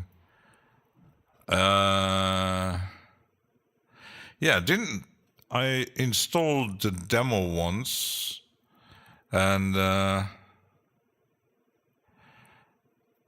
didn't just played around with a few minutes, and couldn't get really familiar with it. So not even. What a fact is Ubermods.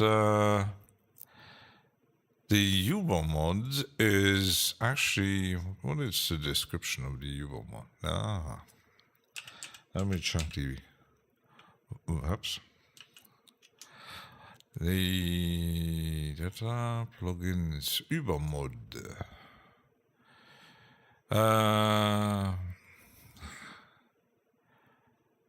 Valhalla Uber mod is a unique multi-tap delay and modulation plugin. That's what it is.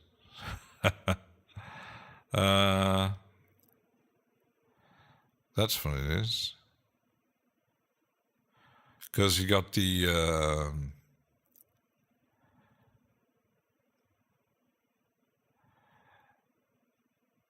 shimmer is something different. You got the room. You got delay, vintage room, shimmer, plate, Uber mods, frequency, echo, space modulator, supermassive. Supermassive is free. Space modulator is free too. Yeah. Frequency echo is free. And we got delay, vintage, verb, room, shimmer, and plate in Übermalt are paid $50. Yeah, plate is self-explanatory. Shimmer is it's more like a granular. You got room, that's the typical room reverbs. Vintages, I think it's like using old vintage reverbs, kind of thing, springs and stuff. Yeah, it does kind of everything. Now, delay, width, tabs, EQ, drive, warping, modulation, kind of everything in. And that's the thing with Valhalla. It looks like nothing. It looks like so simplistic. But once it's so powerful, and for $50, it still sounds amazing. You don't need any fancy graphics. So, you'll like Ableton, not me. I totally don't like Excel. It is funny, no?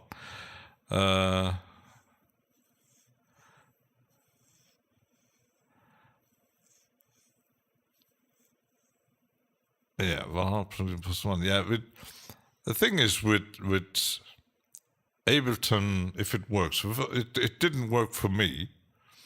I don't like the design. I don't like the workflow. It doesn't work for me. So why I mostly choose a more linear workflow. But I see people like, not just Ableton, like a Bitwig or any kind of, but it always depends on what you do. Definitely you can do anything if you want to, but it's all personal thing. And when I don't mind people using it if it works for them. Developer must be mad. Science is genius. Yeah, probably. I don't know. But it's like you don't see them often. I actually had one of theirs installed when I had Slate Digital. It's from... They're mostly used in cinematic productions. Let me find from Liquid Sonics. Most of them are very expensive. And I had the lustrous plates in the subscription. And that one that one costs $200. But yeah, for plate reverb, it looks very simplistic, but it's like using Eventide. It's like, but that's upon everybody's to decide if they actually invest such a budget. I think the cheapest they have is the Seventh Heaven, except if you use the professional. That one must be very expensive. Yeah, that was in his $300, but the pro version is used for Atmos mixing and stuff, and there's the Reverberates, that is a convolution reverb, stuff like that thing. 99. Tai Chi, and they have like surround versions of it. Tai Chi is 200. But very, very advanced. Dollars House music. Did you stream today?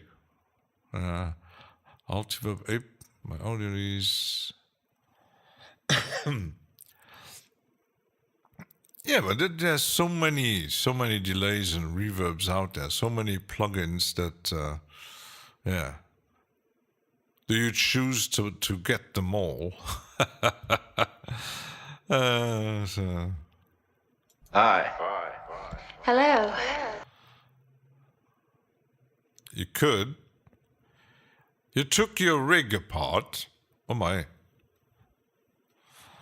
Doing rearranging, redoing.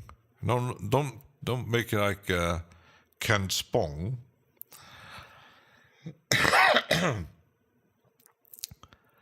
And then they left me in bed until whole studio would do. Yeah, this morning I didn't do a redo, but I did some cable management a bit, so it looks a bit nicer. Still, they're laying around. I can't hide them, but yeah, same gear, different configuration. Might be fun. Same DAW, different music.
I hear a lot of artifacts flying around. Whee!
Yep. Lovely. Yeah, it's a very IDM-ish kind of weird crazy. I don't even know what it is. It's crazy. Goes in my headphones. It goes everywhere. Hi, could be mixed when a lot of mixing and masking. Oh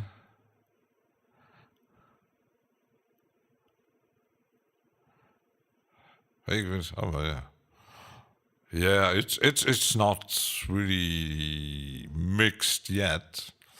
Just some volume adjustments, because I mix on loudspeakers anyway. But I try to kind of, but I'm no mixing engineer. It kind of sounds good to my ears. So. Some of the basics, Dr. Pad, yeah.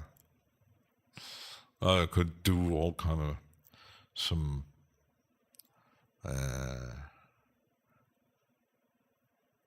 I haven't used any compressor EQ.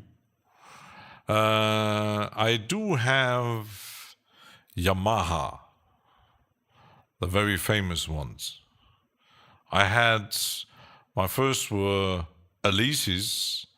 They're kind of nice for the budget I had, but I upgraded to the Yamaha speakers for my deaf ears.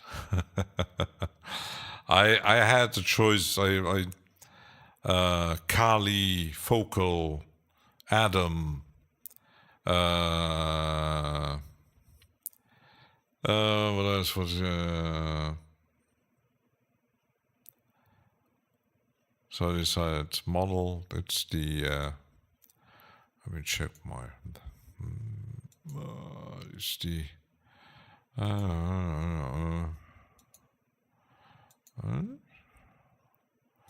Lost my logging here. What is that? It's the HS7, because the 8 was a bit too big. Even these are quite big. Yep. 7. Andy! Night, night. Hi. Hello. Yeah, it's the, I think it's orange HS, say HS5, HS7, and the HS8.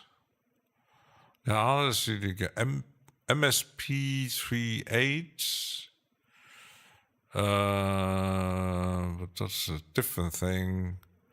There's SG, a bit more expensive.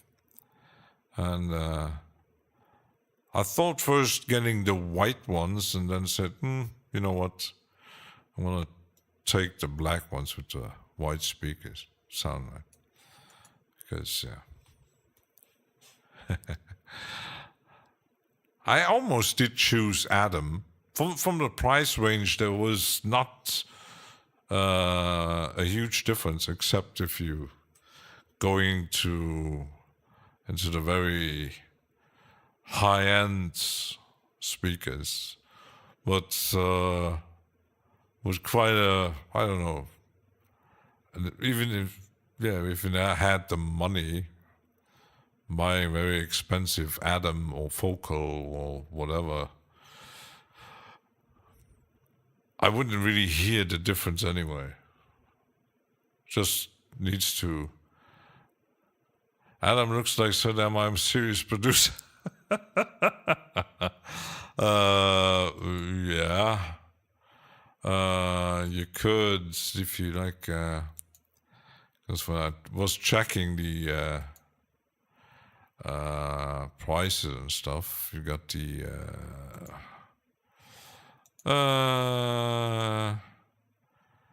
it choose the Focal Trio Black ST6. That is 2,599 per loudspeaker, so it's 5,000. And I'm not sure, because I think the twins, they have Adam, but they have the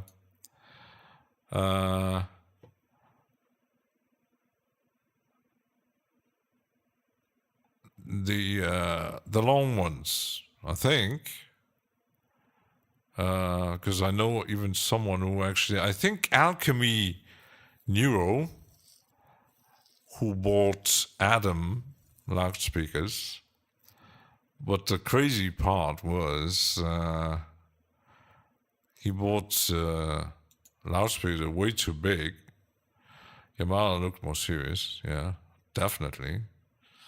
But I don't know, there are people using all kind of brands like KRK, or it depends on your budget.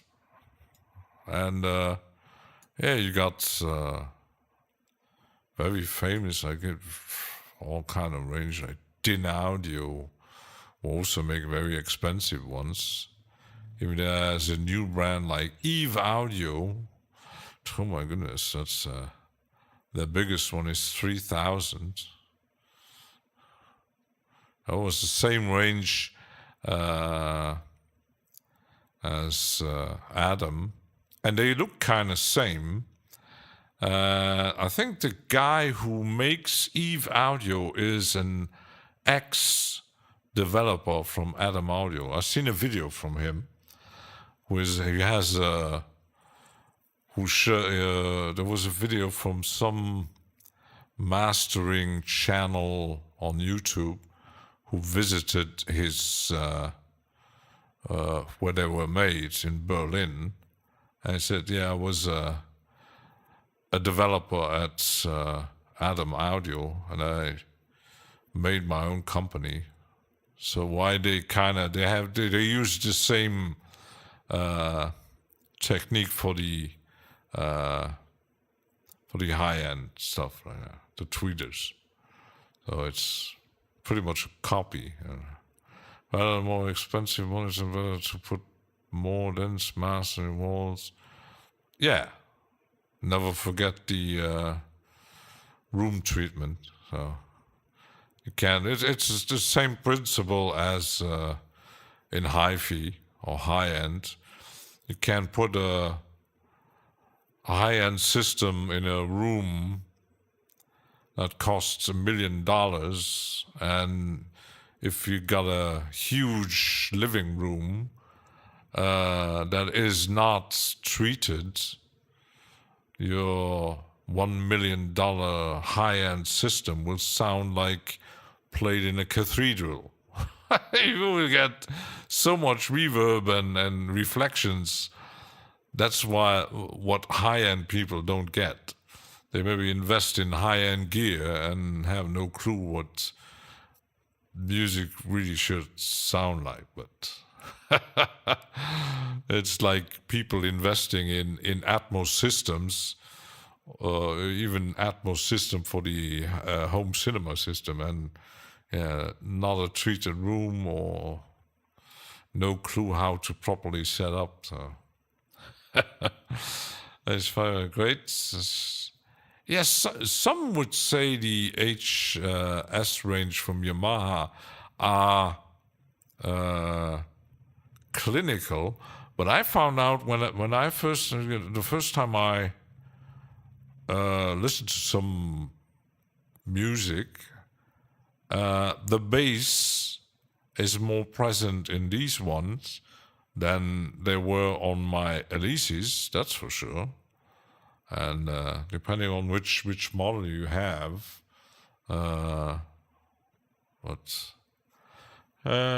tuning light system, you have to find adjustments to the bodies in the room, different sound. Yeah, that's it's like clubs, venues, stadiums. It's like pretty crazy what few changes can do to sound. That's why I kind of many, especially the professionals, make so much fun at the high-end guys. They're searching for the next big thing, investing a huge load of money, and they don't really have a clue. They just have too much money. So, like buying, I had my high, even though I can't say I have really high-end, I have good hi-fi system, but I've seen some people actually, what the heck, what are you doing with loudspeaker cables from, that cost 2,000 euros? What do you need them for? And even put like little bridges underneath the cables so they don't touch the floor. They might get an interference from the floor. And then you look like you go and watch a concert and you see all the XLR cables laying around on the floor. There's no interference. There's no bridges underneath them. Stupid. Out on 5C. Oh, Nick, where's Nick? Oh, there he is. Nick. Hi. Oh, come Hello. on. Dino, Newman, Alan, 4GBL, Tano, Eve, Audio. Back here. Oh, yeah. For example, Adam Steele made Atmos mixing studio set up in his studio with Kali loudspeakers. And I have some channel who's also professional, as a professional sound studio. He recently made an Atmos studio, and he didn't use the expensive model, but he uses Focal to make his new, because he likes them. So, oh my goodness. I'm not sure if the same guy, there was a guy in Japan, also sort of high-end nerd. He lived in a very small house, and he didn't even have really much room there. Everything was packed up, but he had in his living room 2 gigantic loudspeakers. Like, I don't know how many watts they were actually doing. And the journalist was asking the guy, what do you need these gigantic loudspeakers for? In that cluttered room where you don't have any space. Oh, they sound good. Yeah. Oh, it is. It's, yeah.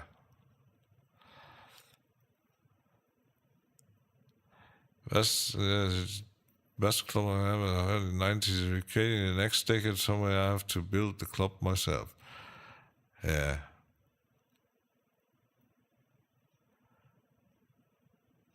Yeah, it's very, especially when, it's kind of funny when you hear some clubs where, like, I had visited the original Tresor in Berlin, and yeah, the sound wasn't really that good.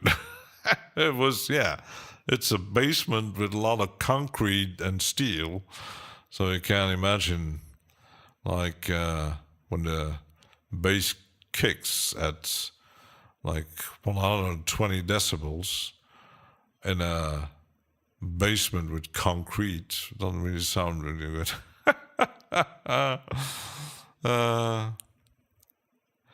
Yeah, it's like I've never heard any. I've seen pictures of them, like these very expensive loudspeakers for high-end system, like these horn speakers, where you have there's a body, and sometimes there isn't even a body. It's gigantic horns. Most of the guys actually listening to classical music on that, I don't know how horns, and they say they sound good, but I don't know.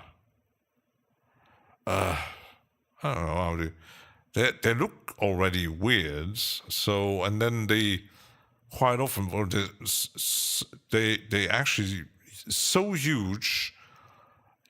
You really have to have a space for them. So I'm not sure if they actually really sound that good. Paradise Garage. Oh yes, they had a very. I think the guy who made the sound from the Paradise Garage it's like the Hacienda, but these guys who make these kind of clubs, I think they know exactly what they're doing. They're investing.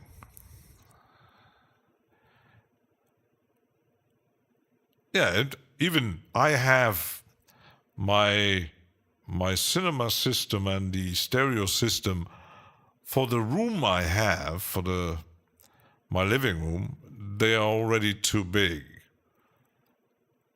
So you have horn speakers in the cabinet, or yeah, but you got horn speakers in professional audio, like you see those kind of often in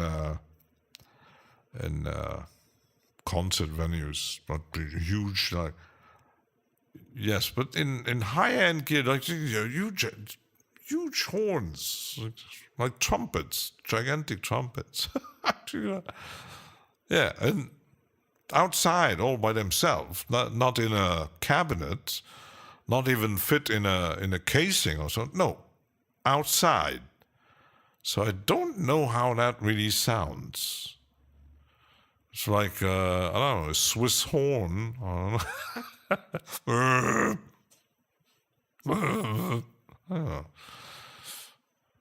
I would even say they would sound horrible, but Klipstabella models have horns, yeah. I have the entry level of Bowers and Wilkins here. I have them for like 25 years. Never failed me. They're a bit too big for the room, but yeah, don't want to sell them. Because if I actually find another place to live, but maybe a bigger living room, it still might be useful. And the surround system is a French Cabas system. It's just it doesn't have a subwoofer, but the main loudspeakers in front, they do have enough bass to to fucking hear the explosion. Yeah, high-end and professional audio is always a big discussion. And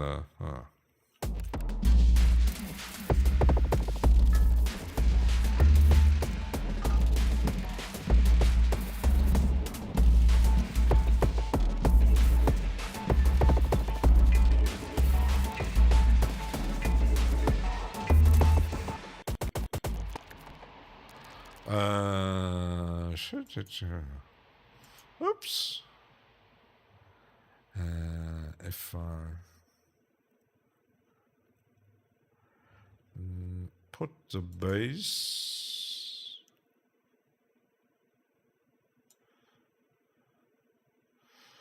underneath here, I could do later quite a bit of a send maybe.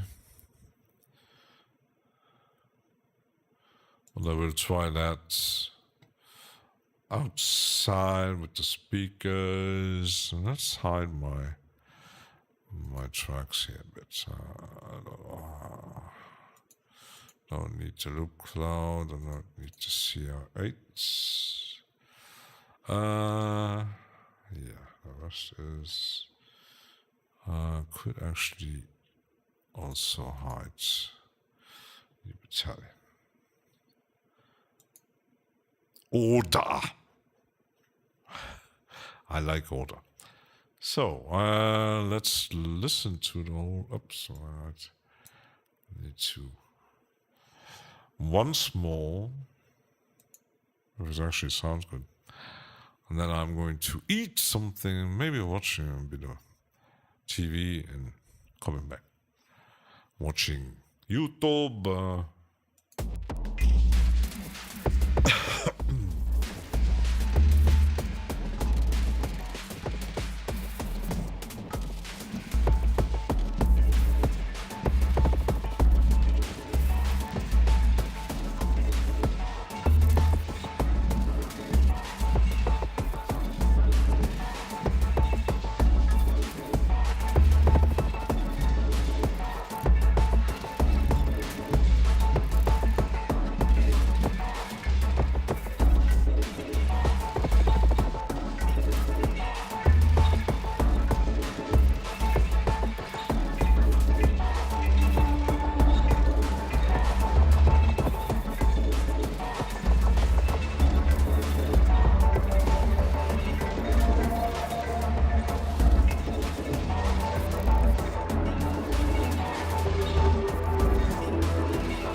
That may be work, I don't know. I monitor speaker rather than hi-fi or listening to music. Yeah, that's another thing. The first time I always listened to music on hi-fi speakers. And I never heard active speakers in action before I was making music myself. It's a total different experience compared to hi-fi system.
Yeah, might be more like in a recording session, but you're still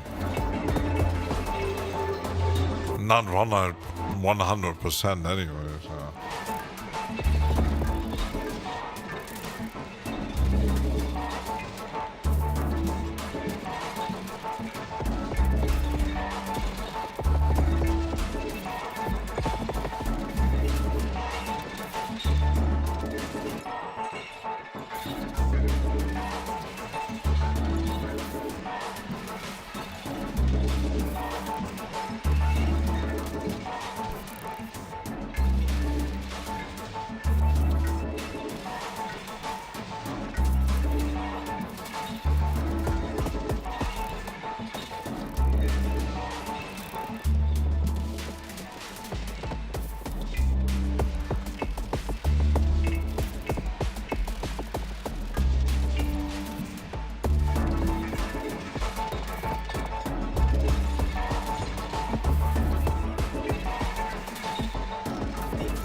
Sounds pretty good. Sounds a bit weird, a bit crazy. Though I don't know what it is, but it's weird and crazy. And Doris Houseman was mentioning, I bought some clips for me mom because some time ago, suddenly my mom writes me, I really would like to have a new hi-fi system at home. And I said, what kind of budget do you have? I said, that much. I was looking at you don't need much. There's a CD player and an amp and some speakers. I bought some small amp with some clip speakers. The sad part is where they're set up, it would need a bit more treatment, and because they sound kind of not really good. So, yeah. But we bought it, and now she never listens to them.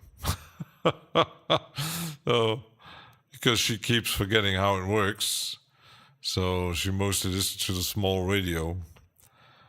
On very small occasions that she listens still to a CD, but yeah, she had a bit too much money to spend. So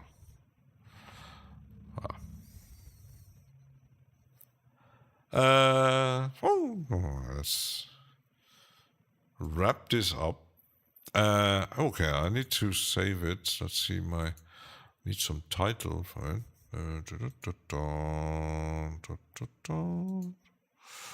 Find a new title.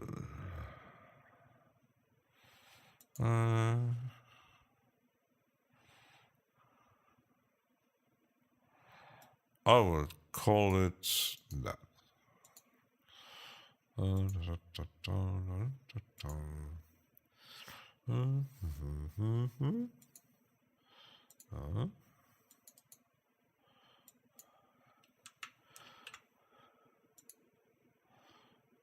Let's save it.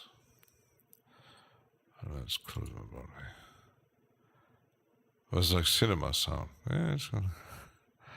Oh, I suppose 5 for 1, 7 yeah, when my dad was at his final days, they had was lying in hospital, and they had a huge living room where someone sponsored a TV and a surround system for the people actually, all those guys and women who were there were dying, but he bought them a TV and a Bose system, and there were like few people watching TV, and that yeah. The record shop where I was buying a lot of records back then, the guy, his dad was all his life he was organizing parties and dances and stuff like that. So yeah, he was into the professional audio thing. And when they made the shop, they bought it wasn't really a surround system, but it was a Bose system with subwoofers and stuff and very small satellites. But damn, they sounded good. These little... The first time he said, just wait for it. We're going to test the hi-fi sound in the shop. And I was putting on... can't remember which music it put on. I said, whoa. Damn, these little things... But, yeah, depends on how it's set up and all. Sounded huge. No need like Bose car audio systems. So, it's saved. Let's make a short break. Me eating something, and then I'm going to check on YouTube what's going on. Maybe watch... this series while eating, and then back on the YouTube thing again. So thanks for watching, entertaining me, me entertaining you. Let's go. So I made some IDM shit. I don't know what it is, but sounds weird. Who cares? See you soon. Probably tomorrow. I need to make my thumbnail. Long stream. Yeah, it's a Sunday stream. Oh my goodness. From 2 to 7, 5 hours. Whee!